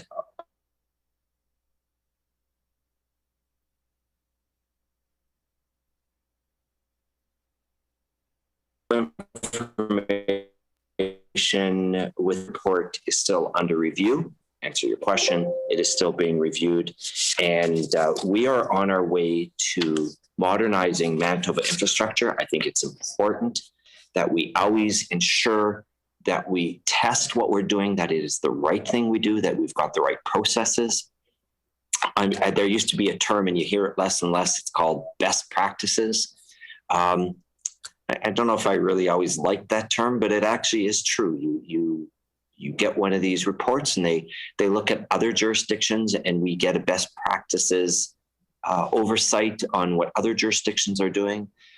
Maybe others are doing things better than us, and it also takes into consideration that things really do change. I'd like to point out to the member for Concordia that there was a time when essays written for a university were handwritten. And then you would pay somebody to type it out for you.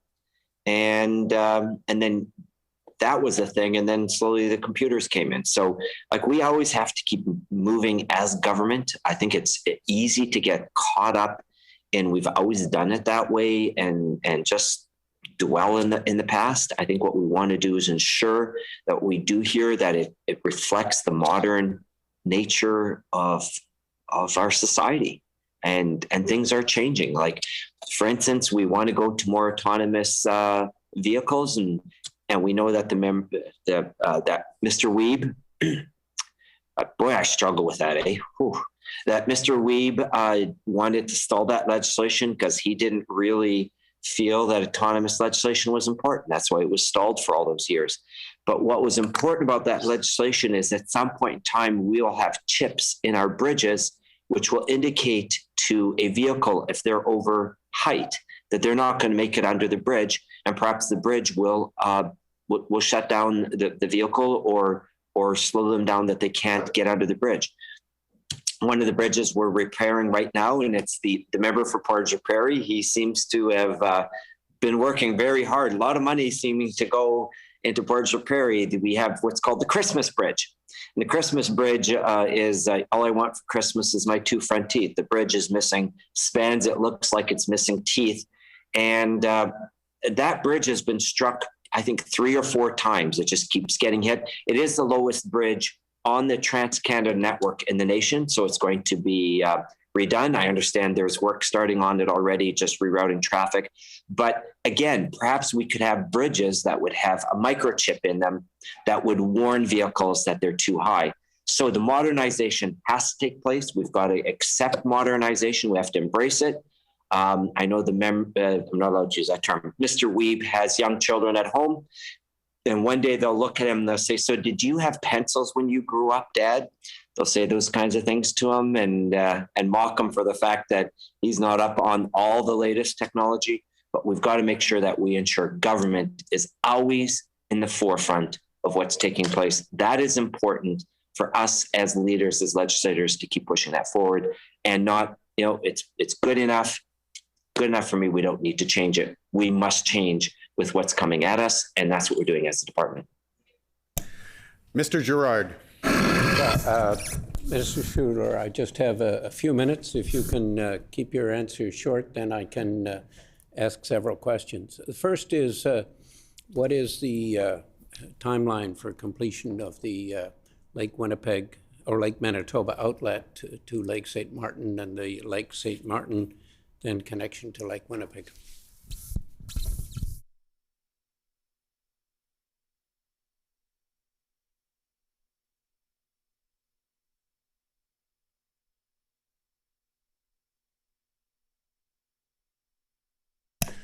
Minister Schuler. I have to start that all over again, don't I? Mr. Gerard, great to hear from you. Great to hear your voice. Miss you at events, you and your beautiful wife, Naomi, and we have just so much in common with her love for art, my love for art. If you want, Mr. Gerard, you can go onto our public disclosure site, Manitoba Infrastructure, and we have a lot of newsletters. We do a newsletter regularly now that goes out to the communities. You might want to avail yourself.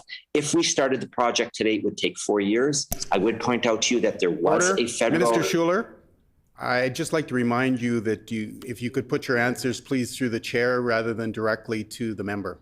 Thank you. Minister Schuler. Sorry. Mr. Chair, to Mr. Gerard.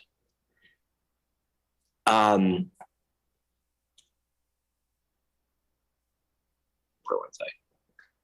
Newsletters are available for you. So we understand that with the federal election that there's going to be a cabinet shuffle. So we're kind of stalled right now. And also the head of the Environmental Commission has retired as well. And I think so has the deputy minister. No, not the deputy minister. President of the agency. The president of the agency has retired. So we're seeing a lot of changes taking place, and we hope that doesn't stall the process. We are ready to go, and if we got the environmental approval right now, we would be able to proceed. We've got everything ready to go, and it would be a 4-year project. Mr. Gerard. Thank you. There's been a lot of concern about the long time that it took to get people in Pongassi and Little Grand Rapids back into their communities.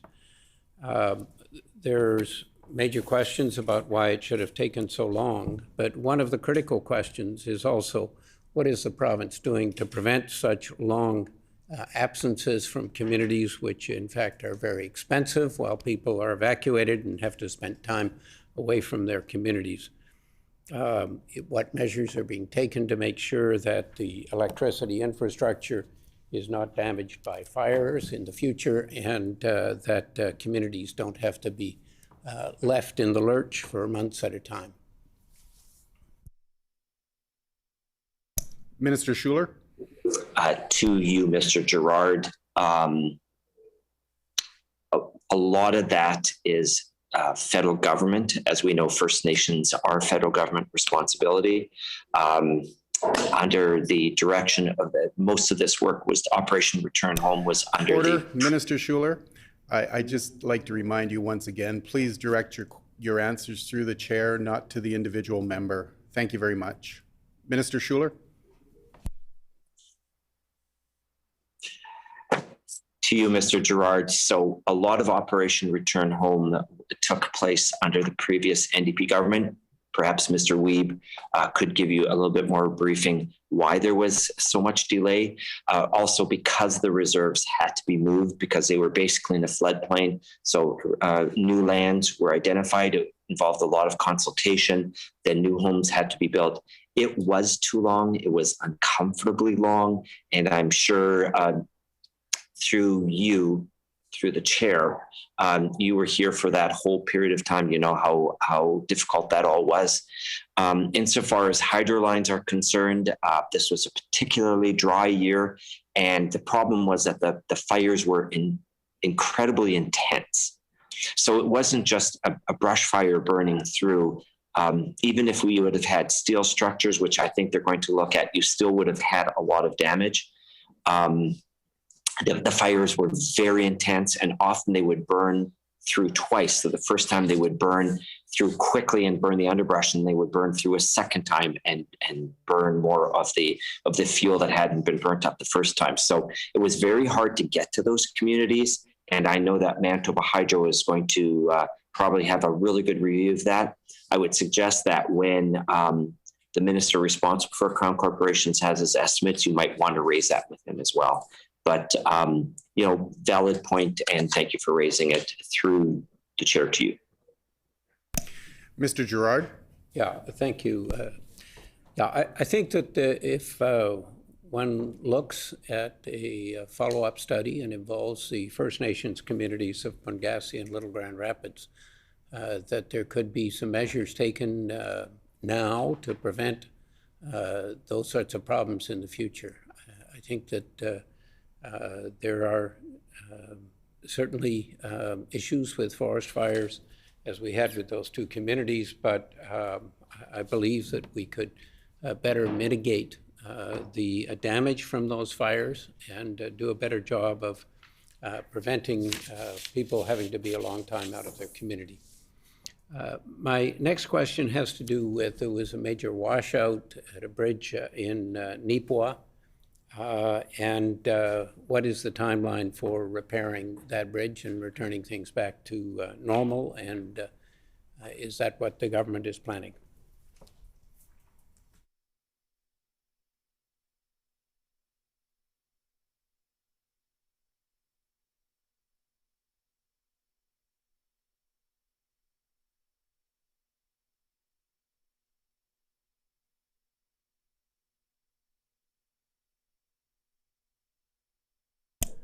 Minister Schuler. Thank you very much. And first of all, through you, Mr. Chair, to Mr. Gerard, I just want to say that as the last two surviving of the class of 1999, if you have any suggestions, please always forward them to me. I have great respect for you and your time that you have served in politics. And if there's something that you want to advise us on, we would love to hear it from you. Insofar as the dam in Nipawin goes, we toured that right after the event took place. And we subsequently have been back several times. I would suggest to you that it was probably initially a bit of a berm. So we went through there and there was concrete, wood, steel. It had just about everything in it. And that's all got to be taken out. I am talking about, I just want to be very clear, Mr. Gerard, I'm talking about the Rapid City Dam, which is the one that got washed out. The Rapid City Dam is going to be rebuilt. We understand that there is difficulty with it simply because we're going to have to take out the whole dam. It's got way too many old components. Probably it's got, I know they figure anywhere from 60 to 80 years worth of different designs will structure a proper one in there. And I think the other one that you're talking about, the one in Neepawa, was one that just held back. It was sort of like a bit of a lake. And that one got washed out. That would be more of a municipal project, and you would have to talk to them about it. The other one, we are engineering, and again, what we want to put back, that it could survive a 1 in 1,000 year rain event. One of the issues was when that Rivers Dam broke and let all the water go, that put the extra stress onto Lake Watapana and that dam. So we don't want that happening again. We want to make sure that all the dams can hold that. If you have a 1 in 1,000 year event, the last dam doesn't bear all the pressure and all the stress from everything else having been suddenly released. Because there was a lot of CFS that came into Lake Watapana, and that put the stress on the spillway. So thank you for that question. The one actually is more of a municipal project, and the other one, yes, we're working on it. And we view these as climate resiliency projects. They have to be built, and they have to be built to 1 in 1,000, not putting back what it currently exists. Thank you. My time is up. I'd just like to take this opportunity to remind the Honourable Minister that he cannot refer to you or your or Mr. Gerard directly. You need to speak to me as the chair and refrain from using you and your. Thank you very much for your cooperation.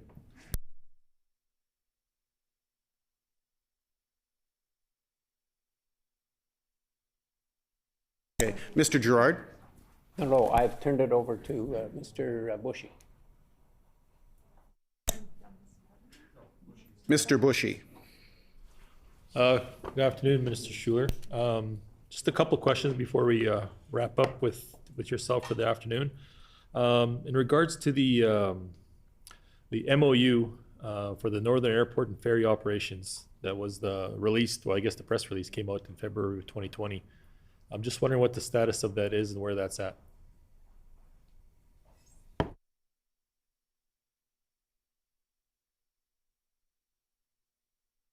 Minister Schuler.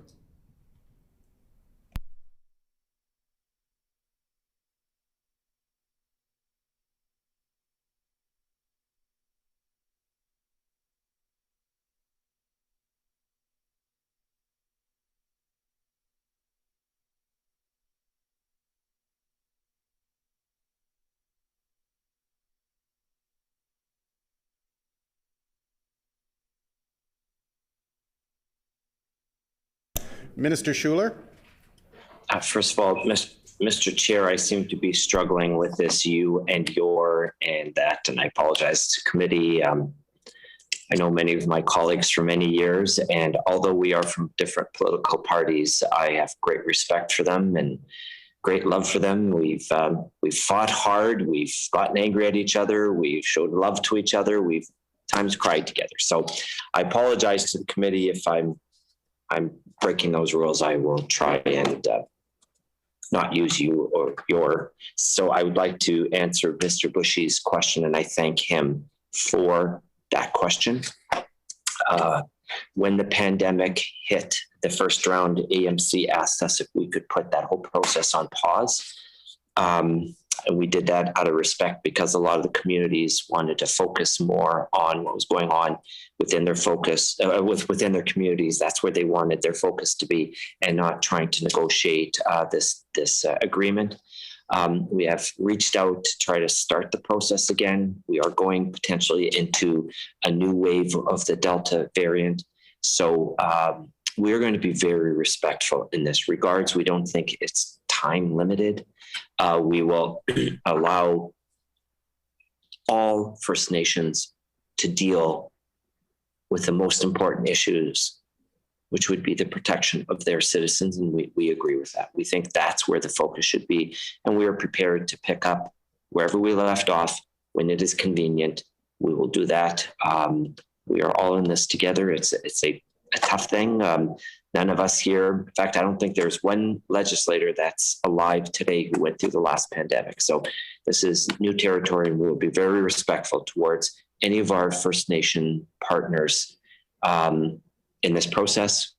But whenever they feel it's the appropriate time to get back to having discussions, we will do that. Mr. Bushy. So to be clear, it was a request from Assembly Manitoba Chiefs to pause this process?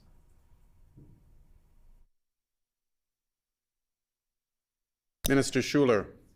Through you, Mr. Chair, that is correct. Mr. Bushy. And what date was that?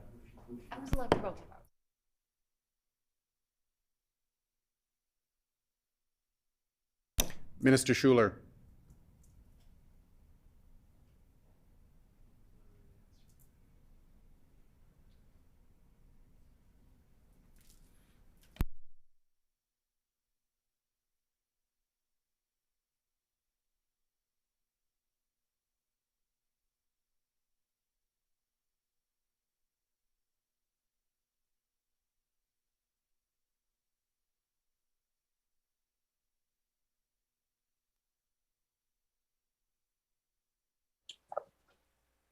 Minister Chair. Schuler. Thank you. That was in the beginning of the pandemic in early 2020.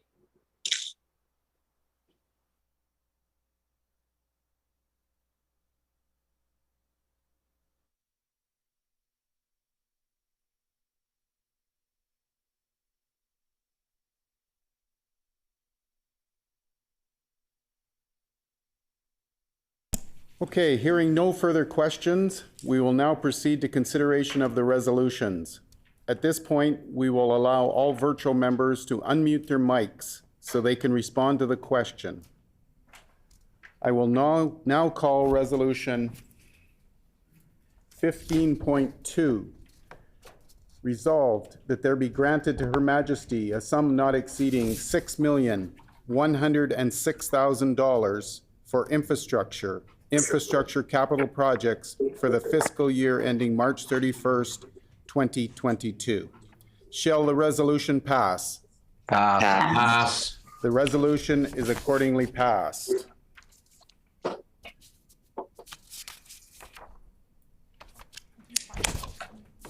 I will now call resolution 15.3. Resolved that there be granted to Her Majesty a sum not exceeding $178,647,000 for infrastructure, technical services and operations for the fiscal year ending March 31st, 2022.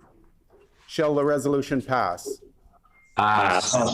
The resolution is accordingly passed. I will now call resolution 15.4. Resolved that there be granted to Her Majesty a sum not exceeding $8,924,000 for infrastructure, emergency management for the fiscal year ending March 31st, 2022. Shall the resolution pass? Pass. The resolution is accordingly passed. Resolution 15.5. Resolved that there be granted to Her Majesty a sum not exceeding $543,258,000 for infrastructure, capital assets for the fiscal year ending March 31st, 2022. Shall the resolution pass? Pass. Pass. The resolution is accordingly passed.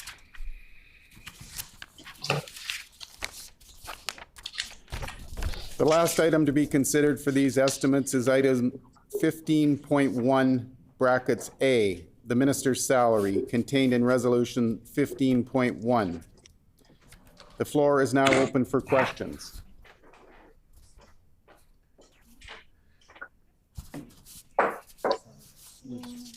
Resolved it.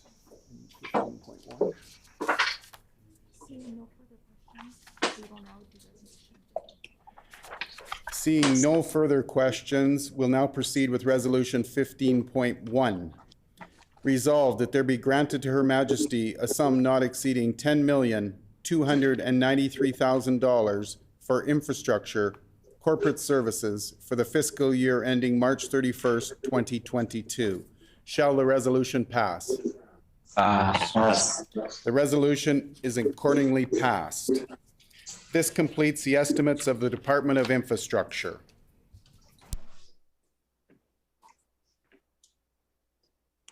Okay.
Good afternoon. So the next step of estimates to be considered by this section of the Committee of Supply is for the Department of Indigenous Reconciliation and Northern Relations.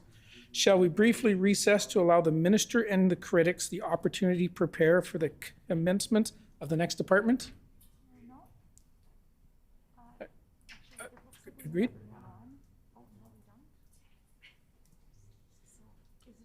Okay, so is it agreed? Agreed so we'll take a short recess.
So just a little message there to Minister Lajimodier. As soon as you're ready to go, if you could turn your camera on, and when you're ready and we see your camera come on, we can proceed. And there you are. So good afternoon, everyone. Will the Committee of Supply please come to order? This section of the Committee of Supply will now consider the estimates of the Department of Indigenous Reconciliation and Northern Relations. Does the Honourable Minister have an opening statement? I do, Mr. Chair. Minister Lajimodier, go ahead. So I'm pleased to be able to comment on the 2021-22 estimates and discuss some of the important activities of the Department of Indigenous Reconciliation and Northern Relations. Before I begin, I would like to take the opportunity to acknowledge that we are on Treaty 1 territory and that Manitoba is on the ancestral lands of the Anishinaabe, the Cree, the Oji-Cree, the Dakota, and Dene peoples, and on the homeland of the Métis Nation. I would also like to acknowledge the hard work of the staff within the department, as well as staff from across government who assist us in pursuing our mandate.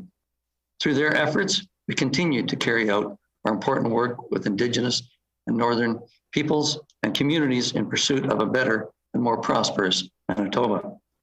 The department's 2021-22 estimates of expenditure is $30.5 million and provides the resources required to address the challenges and pressures of delivering on the department's far-reaching and complex mandate. Budget 2021 stabilizes our resources while advancing existing strategic priorities and adjusting operations to address the impact of COVID-19 on Northern communities. I would like to take a moment to highlight some of our significant activities. With our Northern COVID-19 response, we are committed to the implementation of various public health measures aimed at flattening the curve with respect to COVID-19, and a variety of steps have been specifically focused on stemming the tide of COVID-19 in the North. Efforts including mandating Northern travel restrictions, regular engagement with Indigenous and Northern leadership, and a focused vaccination strategy targeting First Nations and Northern communities who are at greater risk for severe COVID-19 health impacts. We are pleased to be working in partnership with the health experts representing Manitoba, Kwetnoe, Okamakinak, Inc., MKO, Southern Chiefs Organization, SCO, and the Assembly of Manitoba Chiefs, AMC, in the planning and administration of vaccines to First Nation Manitobans. The department remains committed to working with provincial and federal partners, local community leadership, and Indigenous community organizations to ensure the safety and well-being of Indigenous Manitobans through these trying times. With our vaccine response, Indigenous reconciliation and Northern relations continues to support the vaccination prioritization of those living in the North through the provision of super sites, immunization hubs, pop-up sites, urban Indigenous clinics, and focused immunization teams. The department supports the planning efforts of the First Nation Vaccine Task Force, the Pandemic Response Coordination Team, and First Nation leadership in the distribution of the vaccine across all Manitoba First Nations. The department will continue to work with all provincial counterparts in ensuring all Manitobans have access to a vaccination to combat our fight against COVID-19. With respect to treaty land entitlement continues to be our priority for the government of Manitoba. There are 9 treaty land entitlement agreements in Manitoba, covering 29 entitlement First Nations for a total of approximately 1.423 million acres of Crown and acquisition land. Continued progress on treaty land entitlement is one way in which we are pursuing reconciliation with Indigenous peoples. To date, under the treaty land entitlement agreements, Manitoba has transferred 450,000 acres of land to Canada out of a total obligation of the 1.4 million acres.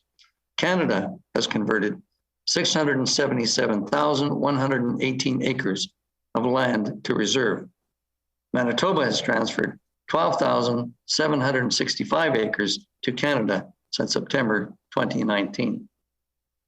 With respect to our duty to consult, the government of Manitoba has committed to establishing a renewed framework for respectful and productive Crown Indigenous consultations. And I am pleased to say that this work is largely completed. A key outcome of the renewed framework will include improved understanding of the Crown Indigenous consultation process for all parties, as well as more timely consultation approaches that support the aspirations and objectives of the parties, reinforced by early and respectful engagement with Indigenous communities across the province. The development of the new framework was informed by engagement efforts and provided an opportunity for final review and feedback from individuals, communities, and organizations. With respect to missing and murdered Indigenous women and girls, addressing violence against Indigenous women and girls, particularly incidences of missing and murdered Indigenous women and girls, is a priority for Manitoba. Addressing the issue of missing and murdered Indigenous women and girls requires a multifaceted approach, and we are presently in the middle of an engagement process to help aid in formulating Manitoba's response to the calls for justice. We are committed to working together to keep women, girls, and 2SL, LGBTQIA+ people safe and to supporting families who have been impacted by these tragedies. This is why we have made substantial investments related to gender-based violence, including, but not limited to, the provision of $6.4 million to 24 community organizations to deliver programs that address the diverse needs of victims, and $1.2 million in restorative justice initiatives for First Nations and Métis communities. The final report of the National Inquiry represents a significant milestone that is vital to Manitoba as we work collaboratively with federal and Indigenous partners in addressing the systemic causes of violence against Indigenous women, girls, and gender diverse people. These efforts reflect a top priority for my department and are supported fully by my cabinet colleagues through a concerted cross-government effort. With respect to the former Indian residential school burial sites, the horrific findings of unmarked graves of missing children who attended residential schools are stark reminders of the tragedy and lasting impacts of Canada's residential school system. This tragedy is deeply felt here in Manitoba, and we are committed to working collaboratively and respectfully with Indigenous leadership, knowledge keepers, elders, residential school survivors, and community members to develop an Indigenous-led approach to finding the missing children who attended residential schools in Manitoba. We need to support and engage the necessary process of truth-telling as we seek reconciliation, healing, and meaningful ways to honor the children who were lost and to support the survivors and their families. This is why we have committed $2.5 million to begin the work to identify, investigate, protect, and commemorate the burial grounds and unmarked graves of missing children. We are also recognizing the National Day for Truth and Reconciliation as a day of observance to encourage reflection and meaningful discussions among Manitobans about the impacts of residential schools. Reflecting on our history on September 30th to promote a shared understanding is essential to reconciliation. With reconciliation, we remain committed to advancing reconciliation through concrete and tangible initiatives that build on meaningful engagement with Indigenous nations and peoples. Through a combination of new and ongoing initiatives, we continue to address the legacy of residential schools and advance the process of reconciliation in Manitoba. Our work is guided by the calls to action outlined by the 2015 report from the Truth and Reconciliation Commission of Canada, and will continue to implement and support initiatives that further reconciliation outside of these calls. One example of our efforts include our March 2020 announcement of over $1 million in support for key economic development initiatives, including $675,000 aimed at advancing commercial fisheries certification and increasing market competitiveness for Manitoba's commercial fishers. $200,000 provided to improve the viability of Manitoba's forest sector by encouraging enhanced Indigenous participation in the forest economy, and $150,000 aimed at assisting One North to develop its capacity to leverage assets and actively pursue economic development opportunities related to the Hudson Bay rail line in the north. All three of Thank the these. minister for his opening comments. Your time has expired. Does the critic from the official opposition have an opening statement? Mr. Bushy. No statement.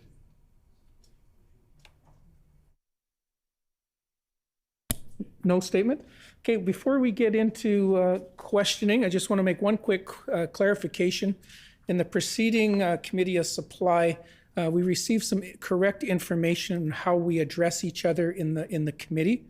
An error was pointed out, and we are in fact an extension of the House, and therefore in the House we must refer to people, to members by their position, or again by their title. So I incorrectly made a comment in the last one directing people to call members by name. That is incorrect. So I just want to put that on the record so that we have that straightened out. And other than that, we can certainly move on. So under Manitoba practice, debate on the minister's salary is the last item considered for a department of the Committee of Supply. Accordingly, we shall now defer consideration of line item 19.1A contained in resolution 19.1. At this time, I've invited, let's see here, sorry. Does the committee wish to proceed through these estimates of the department chronologically or have a global discussion? Global discussion, is all agreed? Agreed? So thank you. It is now agreed then that this department will proceed in a global manner with all resolutions being passed once questioning has concluded. The floor is now open for questions. Mr. Bushy. Good day, and thank you, Mr. Minister, for taking the time this afternoon. In the 2020-2021 annual report, it was stated that MNP was commissioned to do an objective, comprehensive, evidence-informed review of the programs and services delivered in Northern Affairs communities to ensure citizens in Northern Affairs communities, settlements, and unorganized areas in the North receive quality service at a cost that ensures sustainability. What was the total amount paid to MNP for this review?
Minister Lachemodier, if you're ready. Sorry, Mr. Chair. Now, before we get into the discussions, I would like to, first of all, let the committee know that I'm joined here today by some of my staff members, Michelle Dubik, our Deputy Minister, Mike Sosiak, ADM Executive Financial Officer, Scott DeJager, Director of Policy and Strategic Initiatives, Paul Doolin, Executive Director of the Northern Affairs Branch, Jeff Sorenchuk, Director of the Consultation and Reconciliation Branch, and Duran Ajumo, Director of Finance and Administration. Essentially, with respect to the report that's been questioned, in the 2020, a review of the Northern Affairs Program identified opportunities to streamline and improve how the government of Manitoba serves the communities, settlements, and cottage areas located in the northern regions of the province. In light of the results, the department is working to modernize the program in a way that better meets the needs of the Northern Affairs communities, aligns with legislation and best practices, and ensures financial sustainability to future generations. With respect to the analysis, on March 3rd, 2020, mandate letters directed the department to modernize the Northern Affairs Act and service delivery model for the sustainability of Northern Affairs communities and the administration of cottage areas outside parks. The department retained Myers, Norris & Penny to conduct a comprehensive objective review of the Northern Affairs Program, its services and associated legislation, and make recommendations. The department is reviewing the findings and recommendations provided in the final report in December of 2020 and is developing a plan to modernize the Northern Affairs Program. The modernization will be a multi-year process involving legislative regulation and policy amendments, and will be developed in consultation with Northern Affairs communities and cottage associations. Consultation on this matter has been paused due to the enormous challenges currently faced by Northern Manitobans due to the COVID-19 pandemic. I just want to say that our government is committed to engaging with Northern Manitobans in strengthening service delivery and governance structures in Northern Affairs communities. And the review of the Northern Affairs Program is currently on hold to allow us to focus on the battling of the COVID-19.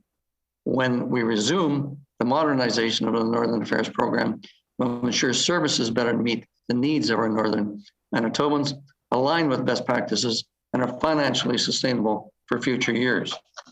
The amount paid to Myers, Norris & Penny for this engagement for the review in 2019-2020 is approximately $495,000.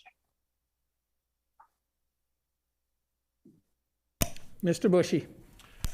So did MNP produce a report for the minister?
Minister of Indigenous Reconciliation and Northern Relations. Thank you, Mr. Chair. Myers, Norris & Penny produced a current state of affairs. In doing so, they met with our Northern Relations communities. They met with internal staff and did a review. And they also met with or engaged with our provincial counterparts to speak with them and make comparison as to what they were doing. With that, we were looking at what the report says that can strengthen and meet the needs of our Northern Affairs communities. The member for Quaitnook. Could the minister undertake to provide a copy for the committee?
Minister of Indigenous Reconciliation and Northern Relations.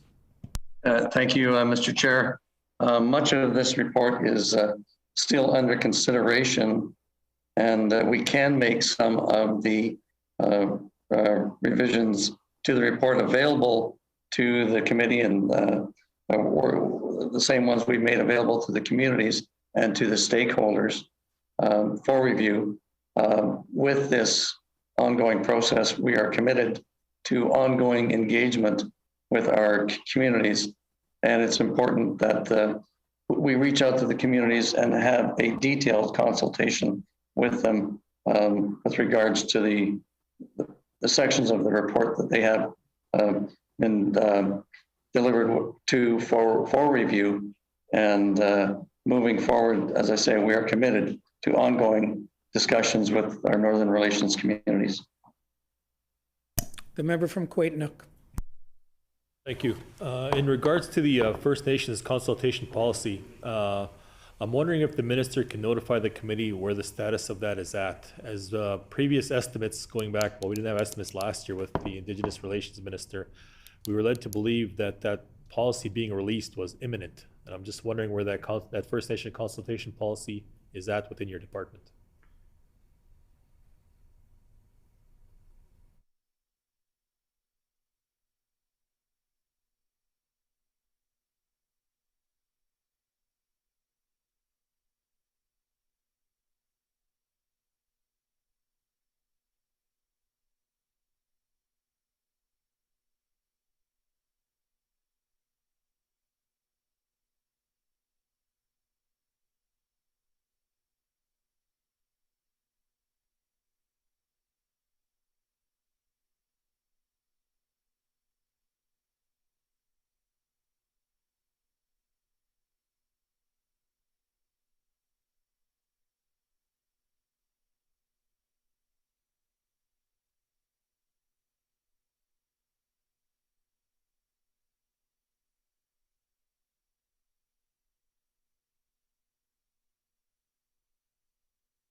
The Minister of Indigenous Reconciliation and Northern Relations.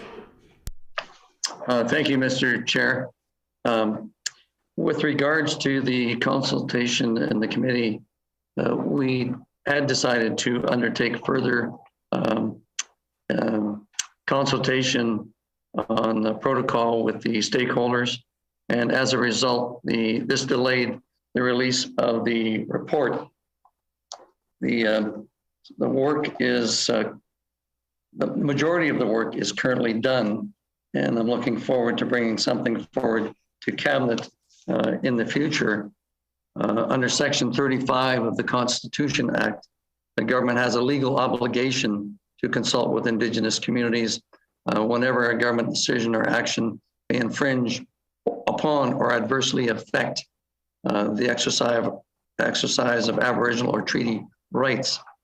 In the 2019 interim provincial policy guidelines, Crown Indigenous consultation in Manitoba, the policy requires an update to reflect recent court cases, provide clearer direction for government staff, and clarify the role of proponents to engage with Indigenous communities and participate in consultation. In July of 2017, at that time, the INR received approval in principle from the Priorities and Planning Committee of Cabinet and from the Cabinet respectively to prepare a new consultation framework. Between 2017 and 2018, IRNR engaged with Indigenous organizations, as well as proponents and industry representatives to guide the development of the first draft of the framework. Government departments, including the Manitoba Justice, renewed the draft and provided comment. IRNR also made amendments to the framework based on external legal review. Under Manitoba's 100-day action plan, INR conducted further engagements on the draft framework with specific Indigenous communities and key proponents. Some of the feedback received was included in the final version of the framework. The framework includes several improvements of the 2019 interim policy.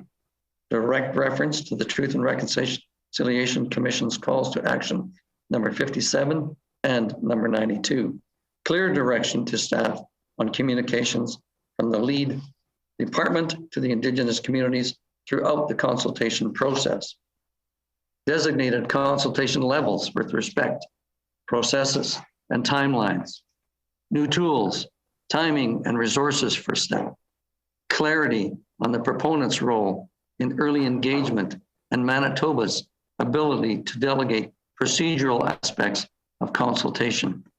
Clarity on Manitoba's approach to accommodation, clarity on the distinction between engagement and consultation, and encouragement to engage with Indigenous communities when the duty to consult is not triggered. Direction regarding community consultation protocols and modernization language and terminology. The member for Quaitnook. The minister referenced the words final framework a couple of different times in his explanation there. I'm just wondering when he talks about it being a final framework, which is giving us the impression that it was already done, but he also speaks about providing that in the future. I'm just wondering what's the timeline and what's the date to have that finalized and presented?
Minister of Indigenous Reconciliation and Northern Relations. So the current duty to consult is different from the draft framework, or what we commonly refer to as the internal framework that's in place since 2009. And it's difficult to commit to a timeline at this particular time. Current consultations are ongoing. We're working, informing the duty to consult. It's been shifting rapidly across the country.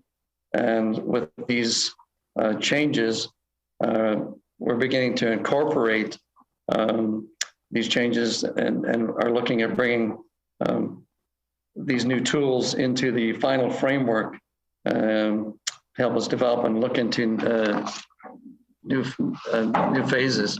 I'm excited to have learned that in the last year's budget, the department received an additional 3 full-time equivalents to support the government with training and development, and to advance Section 35 consultations. And I look forward to meeting with our new incoming premier once the premier is in place, so we can sit down and discuss the possible timing and advancing of our new duty to consult framework. Member for Quaitnook. After years of our MLAs asking for it, the government has finally decided that it's time to have the land acknowledgement in the legislature. However, it's interesting that they've selected 3 non-Indigenous MLAs to sit on this task force, when this should be something that we look across all party lines. Can the minister explain the decision behind the 3 MLAs that were chosen to lead this task force, and why there were no MLAs, in particular Indigenous MLAs from the opposition, included in this task force?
Minister of Indigenous Reconciliation and Northern Relations.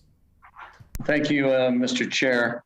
And I just want to point out that, you're calling into question the abilities of the members that have been appointed to this committee. I, for one, have all the confidence in the world in their ability to fulfill their commitment to this.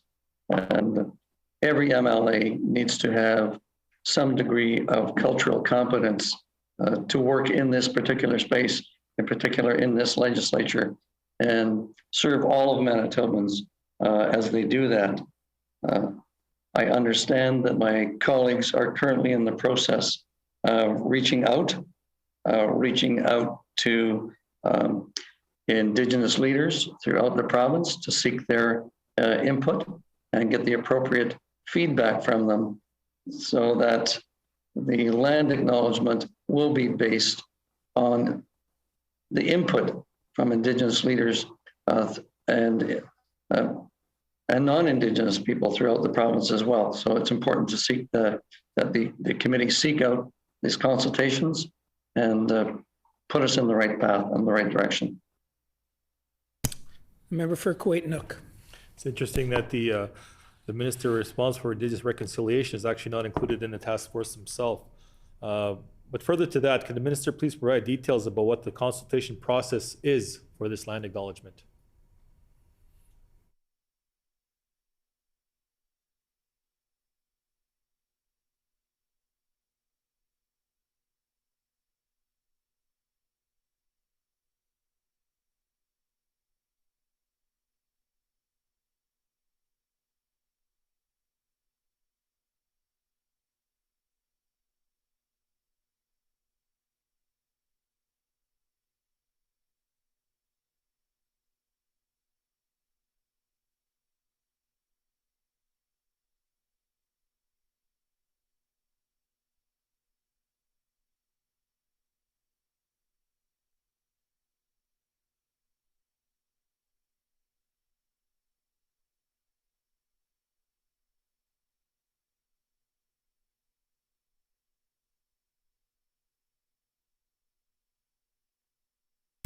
The Minister of Indigenous Reconciliation and Northern Relations.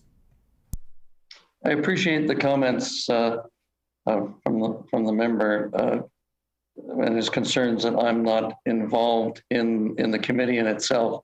I think as a leader, it's important to trust the people that are assigned certain tasks within a department. And I have, as I said before, I have all the greatest respect and confidence in the individuals that have been assigned this task. And they will be speaking with Indigenous leaders who have offered to provide their advice and support for the acknowledgement of treaty land. And I'm encouraging them to continue to engage and to come back to us with their final recommendations. And so I'm not leading, but I'm looking forward to the input that they bring to us. The member for Quatenok. Orange Shirt Day is now recognized all across Canada, and the National Day for Truth and Reconciliation is a federal statutory holiday. Can the minister please provide insight as to why this day is not a provincial statutory holiday here in Manitoba as well?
Minister of Indigenous Reconciliation and Northern Relations.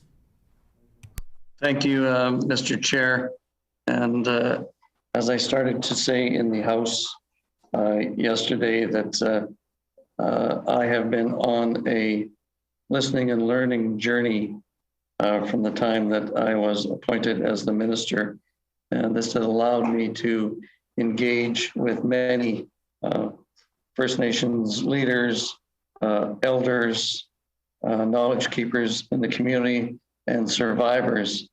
And with that, as I said, it's been an emotional journey some days, visiting residential schools and sharing the stories that the elders and the survivors shared with me. And I the member mentioned, why is this not a provincial stat holiday? And from the time that I heard that word, holiday, I had concerns. To me, with what I've learned and experienced, I think that is the wrong terminology for us to use.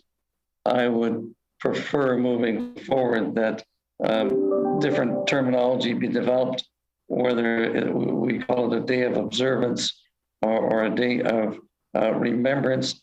I think it's important that we do have a day where all Manitobans can learn and listen to the stories from our survivors and pay the respects to those who did not survive the residential school system. With that, the government of Manitoba is committed to advancing reconciliation with Indigenous people in Manitoba, and honoring the National Day for Truth and Reconciliation is part of this journey. Through the provisions of financial resources, we're supporting the National Center for Truth and Reconciliation's week-long national event, featuring programming on topics including land and treaties, languages and culture, truth and reconciliation, Orange Shirt Day, and elder youth knowledge transfer. The government is also supporting a number of community-led initiatives to honor the survivors of residential schools, which will include opportunities for Manitobans Order, to learn. order. The hour being 2:30, committee rise.